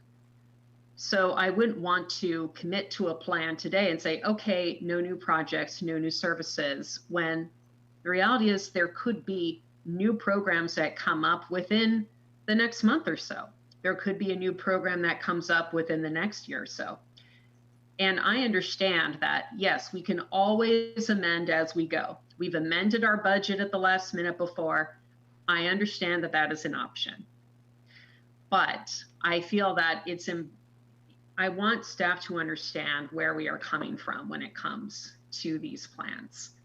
And I cannot tell you how many times people have stopped me on the streets asking me for updates on when we move forward with a mobile crisis unit. They want to know, when is this going to happen? When are we going to see that? And so I do plan on coming to council with that topic in the near future. But that's not the only reason why I have some hesitancy. As I said, new program ideas come to us all the time. And the funding needs change all the time. Another example is the Arches Inn on Hawthorne. That was initially intended to fund and support homelessness here in Salem. But because of the Beachy Creek fires, we still are hosting a variety of persons experiencing homelessness from the San Am Canyon wildfires. And I'm so happy that we were able to help the Community Action Agency invest in that resource. But that's an example of how the needs in homelessness change all the time.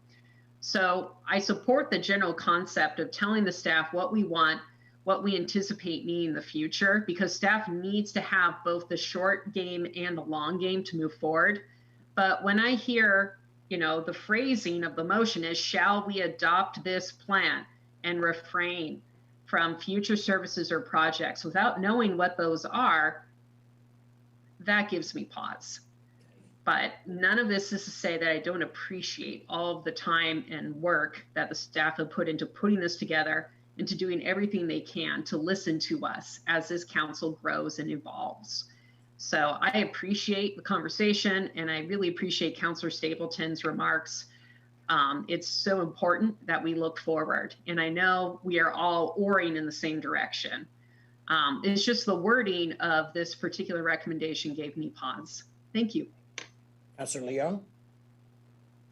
Thank you, Mr. Mayor. This is Councillor Leung, Ward 4. I had a question directed to Director Rutherford. You had mentioned that, and it's been an ongoing conversation that we've had with council as well as with the general public, the utility assistance fund.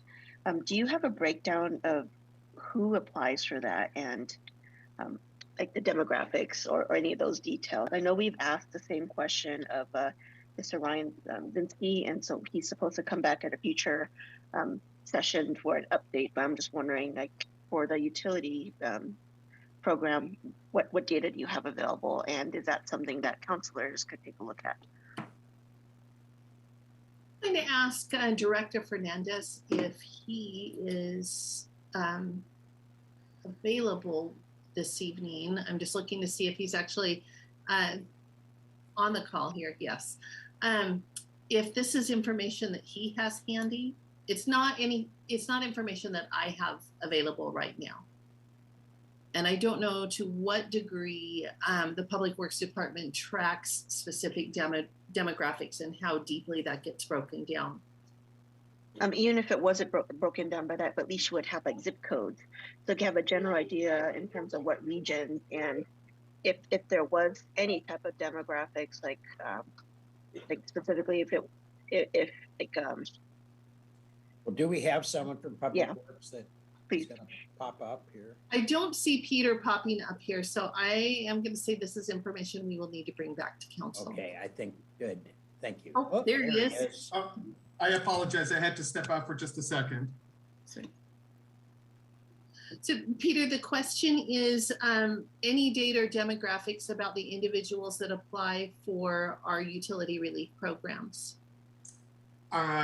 We do not have demographics. We don't, well, we really don't have that information. We don't collect that kind of information from our customers. So they are qualified by other agencies. And once other agencies, our partner agencies, qualify, then we just provide them with the funding. Would the other agencies have this kind of information if queried on this? I think we could probably ask them and see what they have. This is St. Vincent de Paul, the Salvation Army, and the Mid-Willamette Valley Community Action Agency. So I think that's what Councilor Young is asking for. Is that correct, Jackie? Is that kind of what you're thinking? Yes, it is exactly what I'm asking for. And if you don't have that data, if they don't collect it, you'll at least get the zip codes. Because one of the things that we have as counselors have consistently asked is, who is receiving this information? We know it's in English, we know it's in Spanish, but how about the other communities where they don't speak English or they don't speak Spanish? So how do you do the outreach in those communities to ensure that they know about these resources that they should apply for, that they are eligible for, but they just don't know about it? Peter, could you take a look at that and perhaps respond to the councilor's question? I think it's an interesting one. Who is getting this assistance?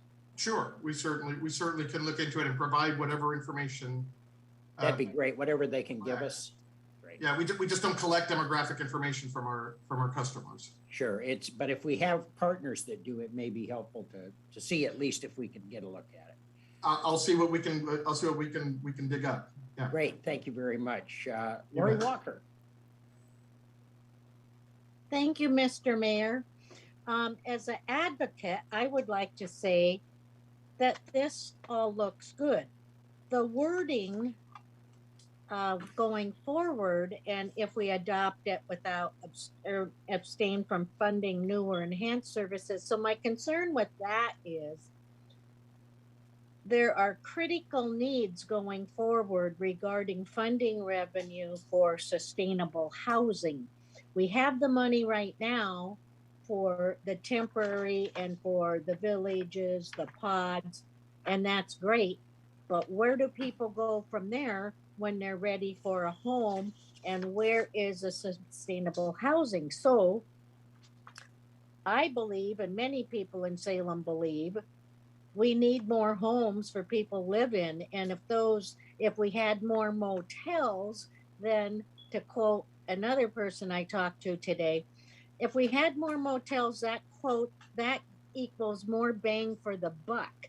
So buying the motels can provide really quick and accessible housing that's not on the expensive level of individual homes, or not on the level of a monthly rent that goes up every year. So, and in response to the Virginia Stapleson's questions regarding empty beds and different curfews for different places, well, part of that, this has been a big ongoing conversation with advocates as well. So part of my response to that is people who are living in the Village of Hope or other places, or the UGM. UGM is a private religious organization, so they do not allow dogs. They do not allow someone's partner.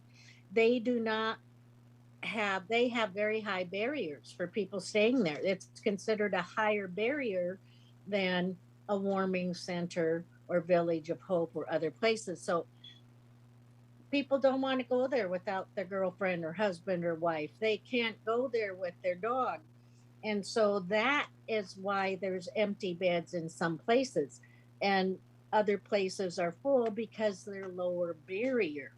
And then in regard to the curfew, does a private place need the same curfew that some other place needs? Or if something's happening, part of my response to that is these shelters are not jails or prisons.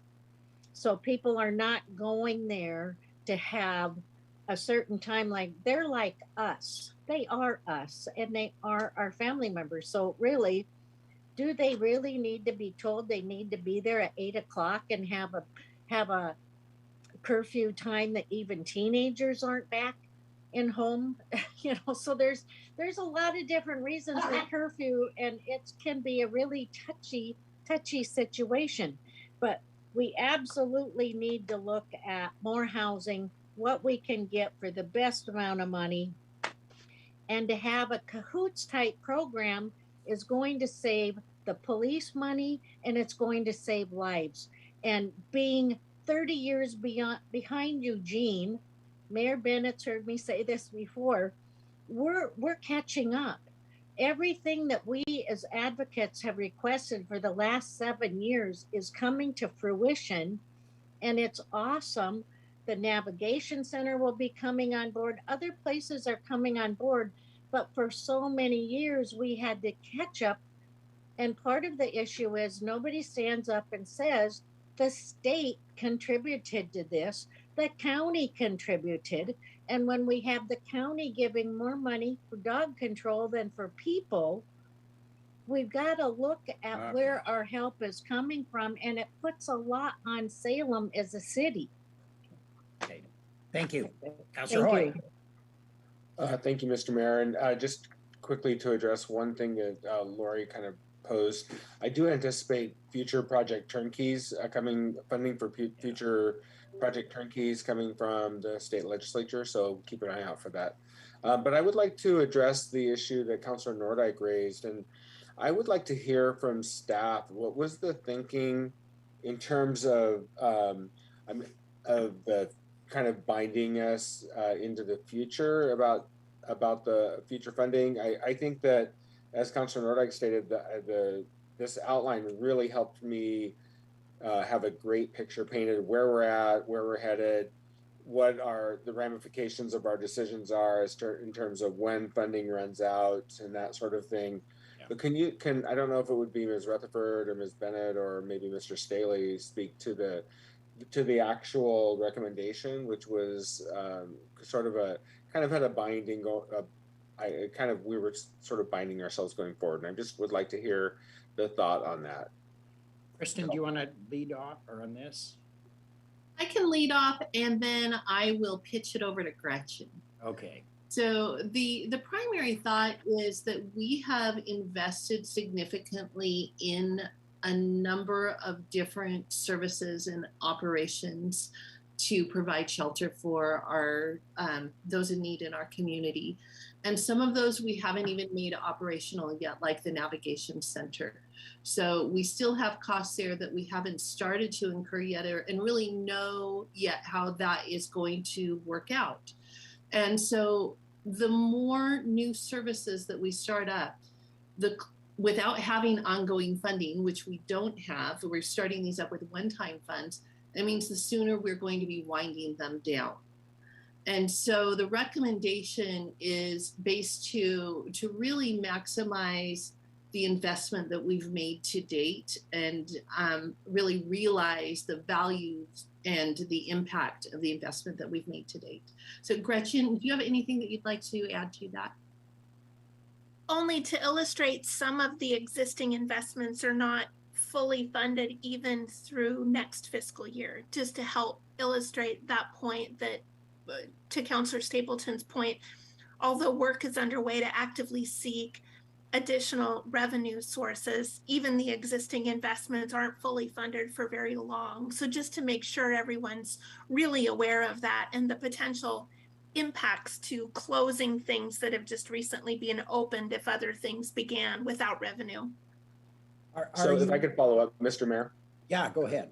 So what I heard you say, Ms. Rutherford, and just give me a reality check here, is you are basically trying to send us a message a really important message, that our decisions have ramifications. These are the decisions we've made with the ongoing spending ramifications. And if we want to make any different decisions, we need to either cut something or come up with revenue for it. And that's, so I think I was kind of getting hung up a little bit on this binding thing, because that's how the language is written. But I felt like what you were saying to us is, look, we've made some commitments. We haven't quite started some of the other commitments that we're really deep into, i.e. the navigation center. And just know, City Council, before you get too far with your skis, we've got these ongoing commitments, and it's going to have real world ramifications if you make a new decision. Is that basically what you said? Yes, that's correct. Because with each program that we stand up, we're creating expectations in the community that we're not going to immediately start shutting down those operations. I think that's the way we've been operating too, Chris, for a number of years, which is being nimble enough to respond. Like you mentioned, there may be legislative funding becoming available for different kinds of housing options, like Lori was describing, like you described, and we've been prepared for those each time the opportunity has arisen. But we don't try to,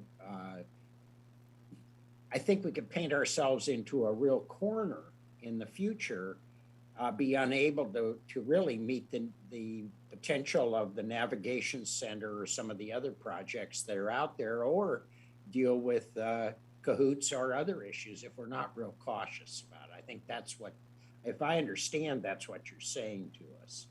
It's a real basic kind of husband your resources but keep moving forward. I hope that's how I understood it. Is that where we're going, Kristen? I mean, I'm trying to understand what.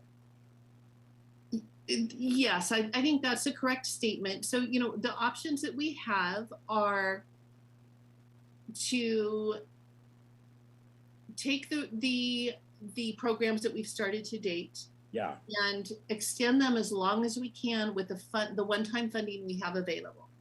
Yeah. Another option is to extend them using general fund revenues, which we've established are not in a great shape for ongoing operations like this. Another option is continuing to look and ask legislature for additional funding, so that we can maintain these programs or start new programs. But with the finite resources that we have available and know about today, we have a certain number of months that we can fund, and any new expenditures we add means a trade-off and a closer, sooner ending date to programs we've already started. Councillor Stapleton. Yeah, thank you so much. Yeah, I just wanted to say that I too had that quick little moment of, oh, those words are strong words. But what I quickly took from it was that staff are really trying to manage their own time and their expectations and their workload. And I think for me, I read this as kind of a check-in with us, kind of staff saying, is this what you want? And can we do this? Can we get really good at this for just one hot second? And then we'll adjust as we need to, but just kind of a touching base to make sure with council that, yes, we're all still on the same page. This is the things that we are going to do and the things that we're going to do really well. And these are the funds that we're going to use. And I still feel really confident that the state legislature is going to continue to support cities in this way. I think that more funds are going to continue to come in. I have full faith in Councillor Nordike's, point about the mobile crisis response team. I know that that's in our future at some point in time. I look forward to seeing how that all works out. But really, for me, I really thought that this was definitely just a check-in with us to make sure we are all on the same page. But definitely, I don't feel constrained because I know that we can come to staff and I know that we can come to each other and bring forward ideas. And especially as that funding comes in, I know that this conversation will be reopened and we'll talk about our next steps moving forward. Yeah, it has been pretty steadily over the past several years. We've been able to keep moving forward. Councillor Hoy? Thank you, Mr. Mayor. I have a question for Mr. Atchison. There he is. Dan, I'm assuming that you read the motion. What's the real world ramification of an aye vote on this? Does it preclude us from making other decisions in the future? I want to set people's minds at ease. If we were to say yes to this thing that looks like it binds us, does it actually bind us, or is it really just sort of a cautionary statement? How do you interpret that motion? It's essentially akin to, I'm sorry, Dan Atchison, City Attorney. It's essentially akin to a council policy where this is a policy statement that council is agreeing or not agreeing with. In the future, if there's other programs that council desires to fund, you'll have to make that decision at that point, whether to curtail funding for an existing program or take funding from somewhere else. Thank you. This policy, should we adopt it, wouldn't preclude that future decision. No. Thank you. Councillor Phillips.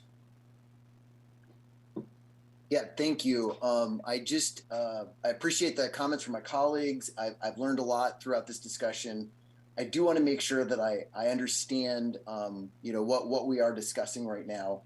I agree. I think that, this is a high yield a consideration for us tonight. The information here is succinctly laid out. And I think that, this is concrete evidence that the things that we've all agreed to prior to this are being funded and are going to be in our built and operational world, if not now, in the very near future.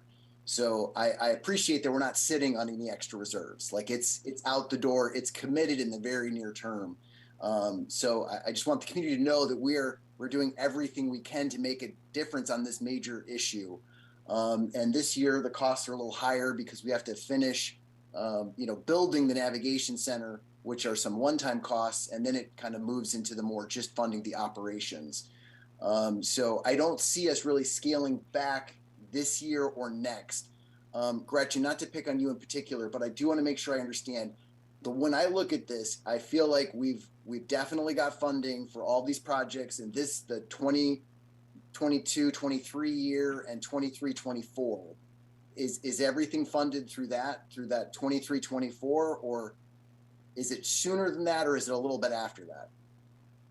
Councillor Phillips, thank you. This is Gretchen, and I'm happy to have Josh clarify if there's anything, but actually no, and hence the reason for wanting to just ensure this check-in, as it was explained. For example, the recently funded micro shelter at Turner Road has only $550,000 invested for next year. And I immediately regretted that, only because what a generous gift that will make a difference in the lives of youth and young adults at Turner Road. But $550,000 doesn't represent the budget need for that program effective July 1, just coming right up, July 1, 2023. So I just wanted to help illustrate the how quickly the spend is occurring, because we are actively working on the work to manage and end homelessness in the region, thanks to the good directions here. Thank you for that. And I just want to kind of maybe think out loud, but make sure I'm understanding this. So we've agreed to our portion of providing that service, and our portion in that year is, $550,000.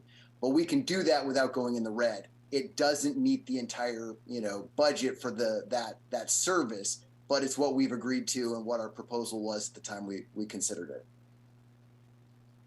I might clarify, essentially, yes, although I do need to clarify, we certainly can't bind your future budget process this early today. This fiscal year, we have $750,000, which represents your decision and commitment. And then, of course, you'll move through the budget process and affirm decisions for next fiscal year. This document is merely a forecast beginning July 1, 2023. And so far, we've forecasted an investment of $550,000 for the Turner Road micro shelter, but know that the need is greater, for example, in that program. Although I want to applaud Church at the Park and all of our nonprofit partners for their aggressive work to seek additional funding sources, and for the work we'll all do as a team to continue to identify other solutions as well. But just need to understand the reality and the limitations of the one-time funding that we've used to set up several ongoing strategies. Councilor Gonzalez. Thank you, Mayor. I just, with regards to this item, I had to read it twice, but what I appreciated about it is an honest statement. It's honest. And that form, that document, that spreadsheet that shows the funding is something actually I can carry and show people. So that's what I appreciate about it. So that's why I'm supportive of this, because it's the truth today. Yeah. Thank you, Councilor. Ms. Rutherford. Yeah, I would just like to add as just some general reassurance for council and the community, and to add some broader context. Since we really have become directly engaged with sheltering services and trying to help our unhoused community back in 2017 when we started up HRAP, our approach has been to conceive, to implement, to adapt. And we've done that over and over again with each of these programs as we've had needs change, and to provide the most effective services that we can in the community. I don't see this as changing that approach in any way. What I see it as is showing the commitment to the programs that we have started up in the last year with these one-time funds. But we are going to continue to pursue, the permanent supportive housing projects that are in development and opening up, early next year. We now have our regional continuum of care that we did not have back in 2017, which will be bringing more funding into our area. We are continuing to work towards a restructuring at the Salem Housing Authority to provide more capacity to pursue grant funding and to provide more homeless services. So as we are trying to kind of lock down the funding, the one-time funding for everything that we've started, we're continuing to build and explore capacity in other areas, and we'll continue to refine and adapt and implement as we need to best serve the community. Yeah, that's a very good description of it, I think. Kind of exactly what's been going on. Councilor Phillips.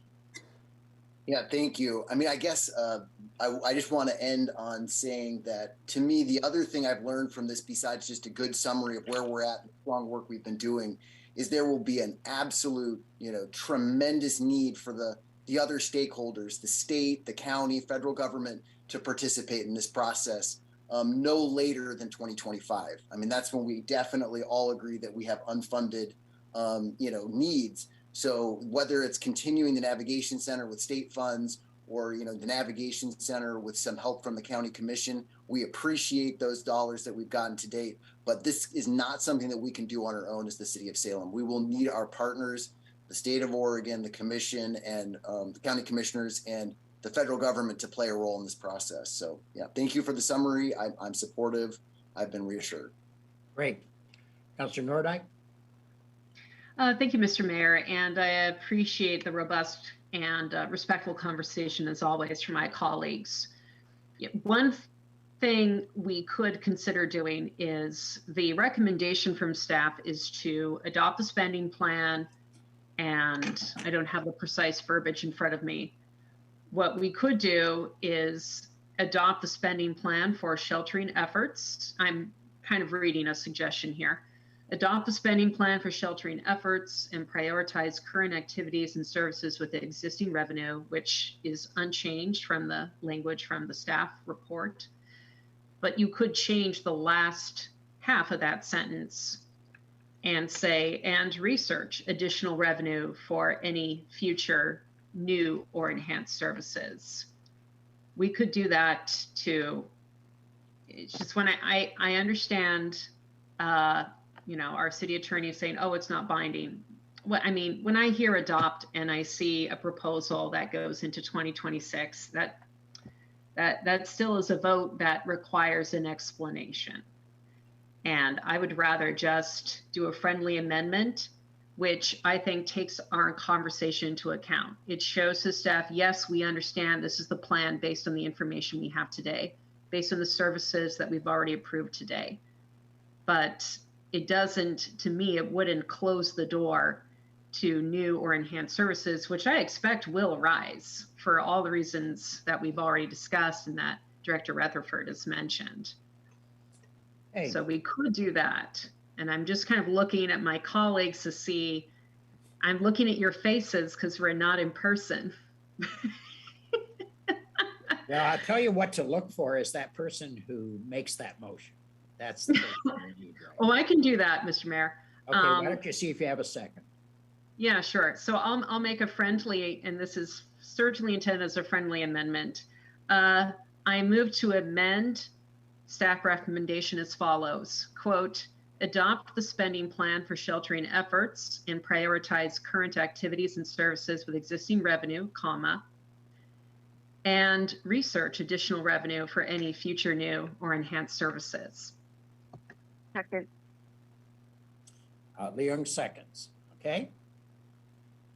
We've had a discussion of it. Is there any questions on what this means or whether, any thoughts? Okay, we've got an amendment on the floor. Are you ready to vote?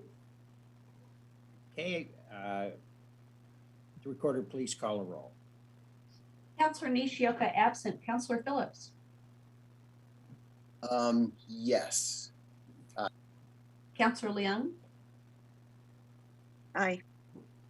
Councilor Gonzalez. Aye. Councilor Hoy. Aye. Councilor Nordyke. Aye. Councilor Varney. Aye. Councilor Stapleton. Aye. Mayor Bennett. Aye. Okay, we've got an amended motion on the floor. Is everybody ready to vote?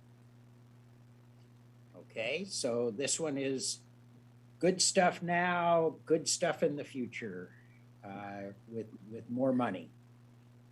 Okay, everybody ready to vote? Okay, if you'd call the roll. Councilor Phillips. Aye. Councilor Leung. Aye. Councilor Gonzalez. Aye. Councilor Hoy. Aye. Councilor Nordyke. Aye. Councilor Varney. Aye. Councilor Stapleton. Aye. Councilor Nishioka absent. Mayor Bennett. Aye. Okay, motion passes.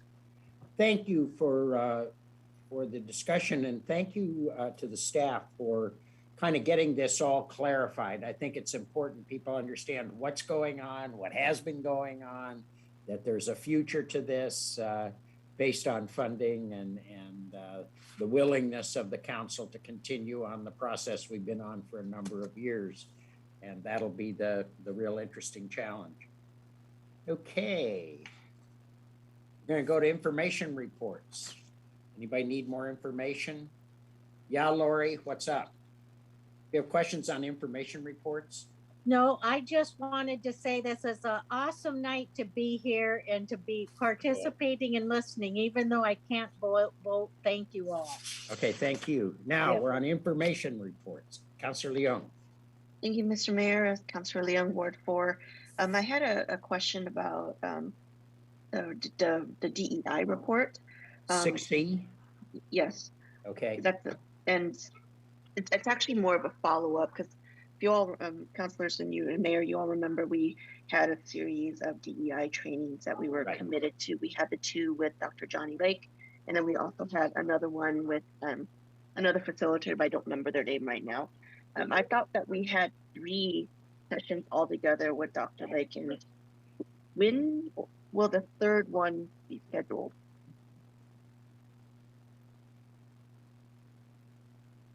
Okay, who knows if we have a 3rd one with Johnny, a 3rd meeting with, there she is, Krishna. Yeah, Krishna Namburi, Enterprise Services Director.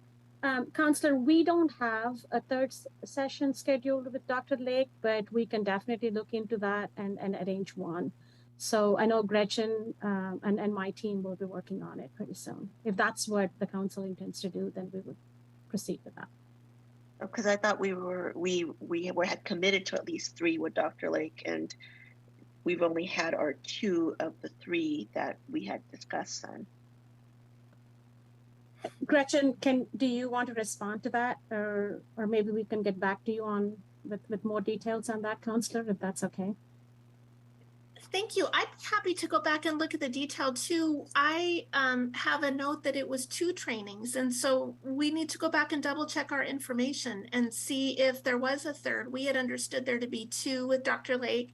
And then as was shared, we moved to an additional set of conversations. So we'll go back and take a look at the materials. That's a great question.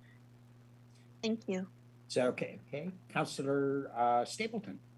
Thank you so much, Mr. Mayor. I too would love to see some more trainings. DEI trainings would be great. And I know we have hired our new DEI training coordinator. I have yet to meet this individual. And I would love to, of course, this is all to be blamed on COVID, and I fully understand that, but it would be good to set up time to meet and chat with them. My questions were on 6A. Maybe not questions, but comments here. We're just really thankful for the work that the subcommittee is doing on the climate action plan and the staff and how they are really putting all of this and presenting it forward to us. I think Councilor Hoy, it was you who asked to have these kind of charts made up on each of the different action items. And it really is helpful to go in there and be able to see what we could do with each of these different ideas and what the impacts will be. That has been really helpful to look at. I wanted to voice my support for eliminating parking requirements citywide. And then I also wanted to say that there was one of them in there that I can't remember the number, but it was land use and transportation. And it was about focusing the sidewalk repair and installation for within a quarter mile of the port network for transit. And I know that that was recommended in 2012 to the city council and adopted in the Bike Walk Salem plan. And I don't think that's how we are currently tackling the problem of our sidewalks. And so that is another area that I would love to see the Climate Action Subcommittee kind of take a look at that and see if it's something that we can move forward. And lastly, on item 6.B, Councilor Gonzalez and I have been working on neighborhood traffic concerns. And so this is really exciting to see this on here. I did have some questions that staff answered for me behind the scenes. And so I feel confident as we move forward with this. Hiring DKS to do the work for us. I understand we just have a standing agreement with them, which really helps speed up the process for getting information like this to council and to staff to make these decisions. So I am excited to see that move forward and to see what they come back with. Really a lot of great informational reports in here today. I thank staff for their time. Thank you. Councillor Nordhoek? Thank you. I had a question about a different item, and that was item 6H. That is the planning administrator decision to develop the 96 unit affordable housing development. And I'm taking my time and seeing those words to make sure the appropriate staffer has time to get online. I just want to know, the word affordable gets tossed around a lot. And do we have a sense of what affordable means for this project? Does this mean $1,000 per unit for a 1-bedroom? Does it mean $1,200, $800? If there's a member of staff who could help me answer that question, that would be great. Lisa's here. Hi, Lisa Anderson, will be the city planning administrator. And I don't know. I know there was a new state law passed, Senate Bill 8, and that bill set the affordable housing standard. And if somebody meets that, then they can be built in a zone that's not zoned for multifamily. And this developer does meet that standard. And the property, when they first came in, was zoned for single family. We actually rezoned it to multifamily through our Salem. So for our purposes, you know, when we're administering permits, it doesn't matter. It's a permitted use, and we don't monitor if it's affordable or at what rate. It's just, can you do the use or can you not? So they have demonstrated that they could do the use because they're affordable. And then since then the zoning has changed, so it's a moot point. But I can check our records and then send information after this meeting. And maybe Councillor Hoy knows. I know I had some meetings. Councillor Hoy met with some of the developers on this project as well. So I do know it is affordable. And I believe it's the entire project. Every unit meets some sort of definition for affordability for their state and federal funding. Go ahead, Councillor. Thank you, Mr. Mayor. Thank you, Ms. Anderson Ogilvie. Yes, I have met with this developer. And this is a new developer to our area of affordable housing. And I believe the definition is the traditional HUD definition, which is 80% of median family income for our area. So it's hard to give a specific rate on what that would mean for an actual unit because it varies depending on the median income and the size of the apartment. So, but yes, this is I call these capital A affordable as opposed to just sort of casually calling them affordable. Capital A means like the HUD definition of affordable is what these are. Okay, very good. That's good to hear. Thank you. Councillor Phillips. Thank you, Mayor Bennett. Sorry, just a little technical issues. So I also had a question on, I believe, 6C, the update on the city diversity, equity, and inclusion actions. I just wanted to ask, is this kind of our version of equity lens? I know that an equity lens had been discussed at prior council meetings, and I believe one of our community budget members had advocated for organizations such as the City of Salem to write down and develop an equity lens. So just kind of hearing from staff, is that still a work in progress, or is this basically our version of an equity lens? There's quite a bit within this, just the initial click on this item. So there's more here. And then in terms of training, I certainly would recommend moving forward that we do this on a fairly regular basis. So I, as a counselor, certainly for new counselors, but all of us, if not every year, at least every other year, meet and discuss this important topic. Krishna, did you want to? Yeah, I wanted to comment on that. Councillor Phillips, thank you for that statement. So we do have Kosti Efstatio, our DEI coordinator, with us tonight. So I do want him to cover a little bit about some of the programs that he has been developing for the city. And as far as the training, our plan is to have that sustainable DEI program training that goes for the city council and the staff. And so that's kind of what he's developing right now. So, and he can, and he can actually speak about that. So Kosti, can you kind of comment on the work that you have been doing in this area? So he's here now, or? He is actually joining the meeting today. There's Asti, hi.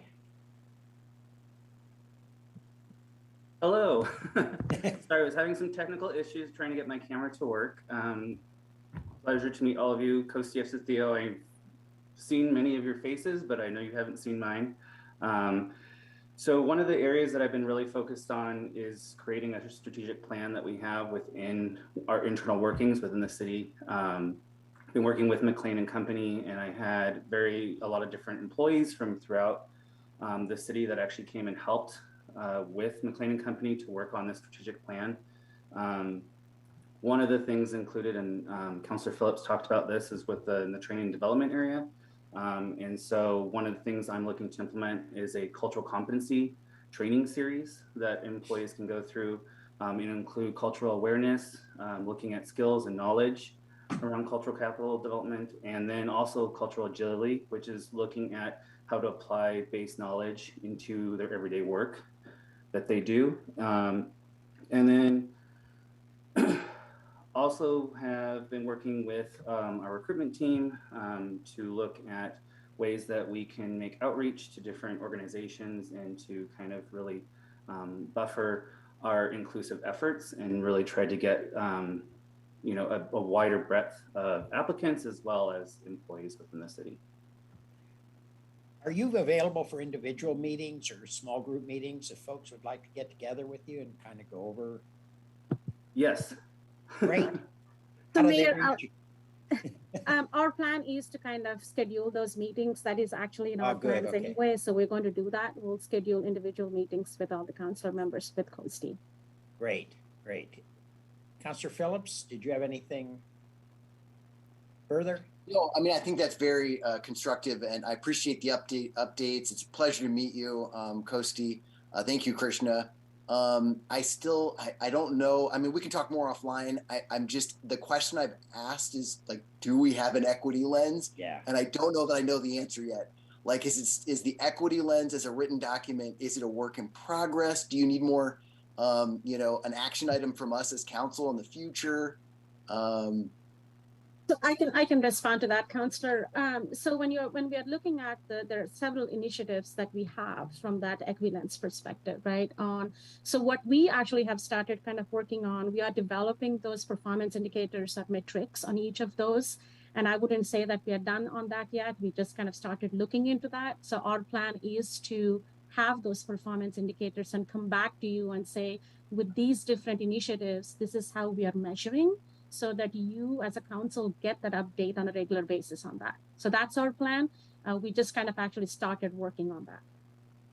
Thank you, Krishna. And thank you, Mayor Bennett, for encouraging me to ask my follow-up question. Okay. It's helpful. I got more. Okay, that was good. Thank you. Good. Okay. Councillor Varney.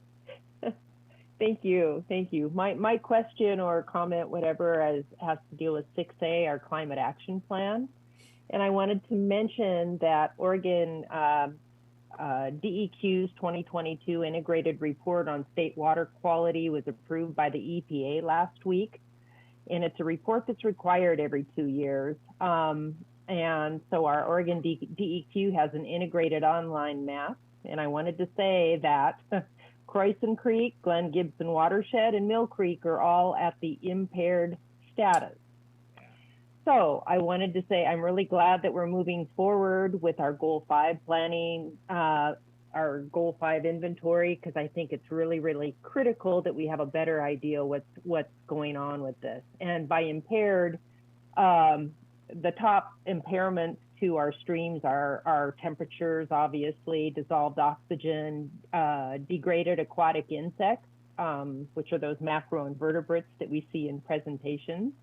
And then, of course, pathogens such as E. coli. So I just wanted to mention that it's, you know, we're already kind of in the books nationally, and we're on the federal 303D list, which opens us up, means we're subject to additional environmental protections and cleanup plans. So that's happening. Just wanted to let you know. That's great. Thank you for sharing that. That really, I think, is important information, and particularly for those of us that have watched those streams over the years be degraded. So thank you. That's very helpful to hear what's happening. Councillor Stapleton. Yeah, thanks. I wanted to kind of piggyback on what Councillor Varney was just talking about and share my support for her interest in this. And I know that she and I have talked at length about getting some temperature gauges in our streams to make sure that we are kind of on track there. And I too am looking forward to the goal 5. Mill Creek, I can see it from my window right here. And I know Council Varney and I, we would love to see salmon back in those rivers like we used to have back in the day. So just a lot of support for what you're working on, Councilor Varney, and let me know how I can be of assistance. Yeah, really, that's a really good topic. Well worth the trouble. Okay, anything else? Okay, we have a first reading. No, we don't. We pulled that, didn't we? No, is that the one we kept? Okay. We still have a couple. Thank you, Mr. Mayor. I move City Council advance ordinance bill number 17-22 to second reading for enactment. Second. Any discussion? No. Okay. You want to call the roll? Councilor Leung? Aye. Councilor Gonzalez? Aye. Councilor Hoy? Aye. Councilor Nordike? Aye. Councilor Varney? Aye. Councilor Stapleton? Aye. Councilor Nishioka absent. Councilor Phillips? Aye. Mayor Bennett? Aye. Okay, motion passes. 71C, Councilor Hoy. And no, Or is there a different one you want to? I'm going to wait for the city recorder to make her statement, then I'll do my. Yeah. Okay. Okay. Ordinance bill number 1822, an ordinance amending the Salem zoning map for properties along Commercial Street Southeast between Superior Street Southeast and McGilchrist Street Southeast. I move City Council conduct a public hearing on ordinance bill number 18-22 for the purpose of rezoning specific properties on Commercial Street Southeast to MU2 and advance to second reading. Second. Discussion? No. Okay. Want to call the roll? Councilor Gonzalez? Aye. Councilor Hoy? Aye. Councilor Nordike? Aye. Councilor Varney? Aye.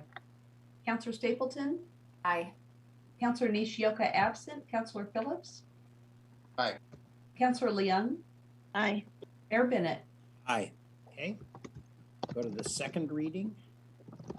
Ordinance bill number 1622, an ordinance vacating 2 public utility easements and 1 sidewalk easement adjacent to Reed Road Southeast at its intersections with Strong Road Southeast and Lindbergh Road Southeast. Councilor Hoy? Aye. Councilor Nordike?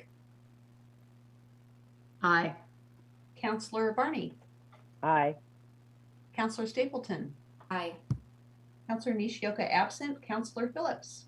Enthusiastic. Aye. Councilor Leung? Aye. Councilor Gonzalez? Aye. Mayor Bennett? Aye. Okay, motion passes. That's it. Anything for the good of the order? If not, we're adjourned.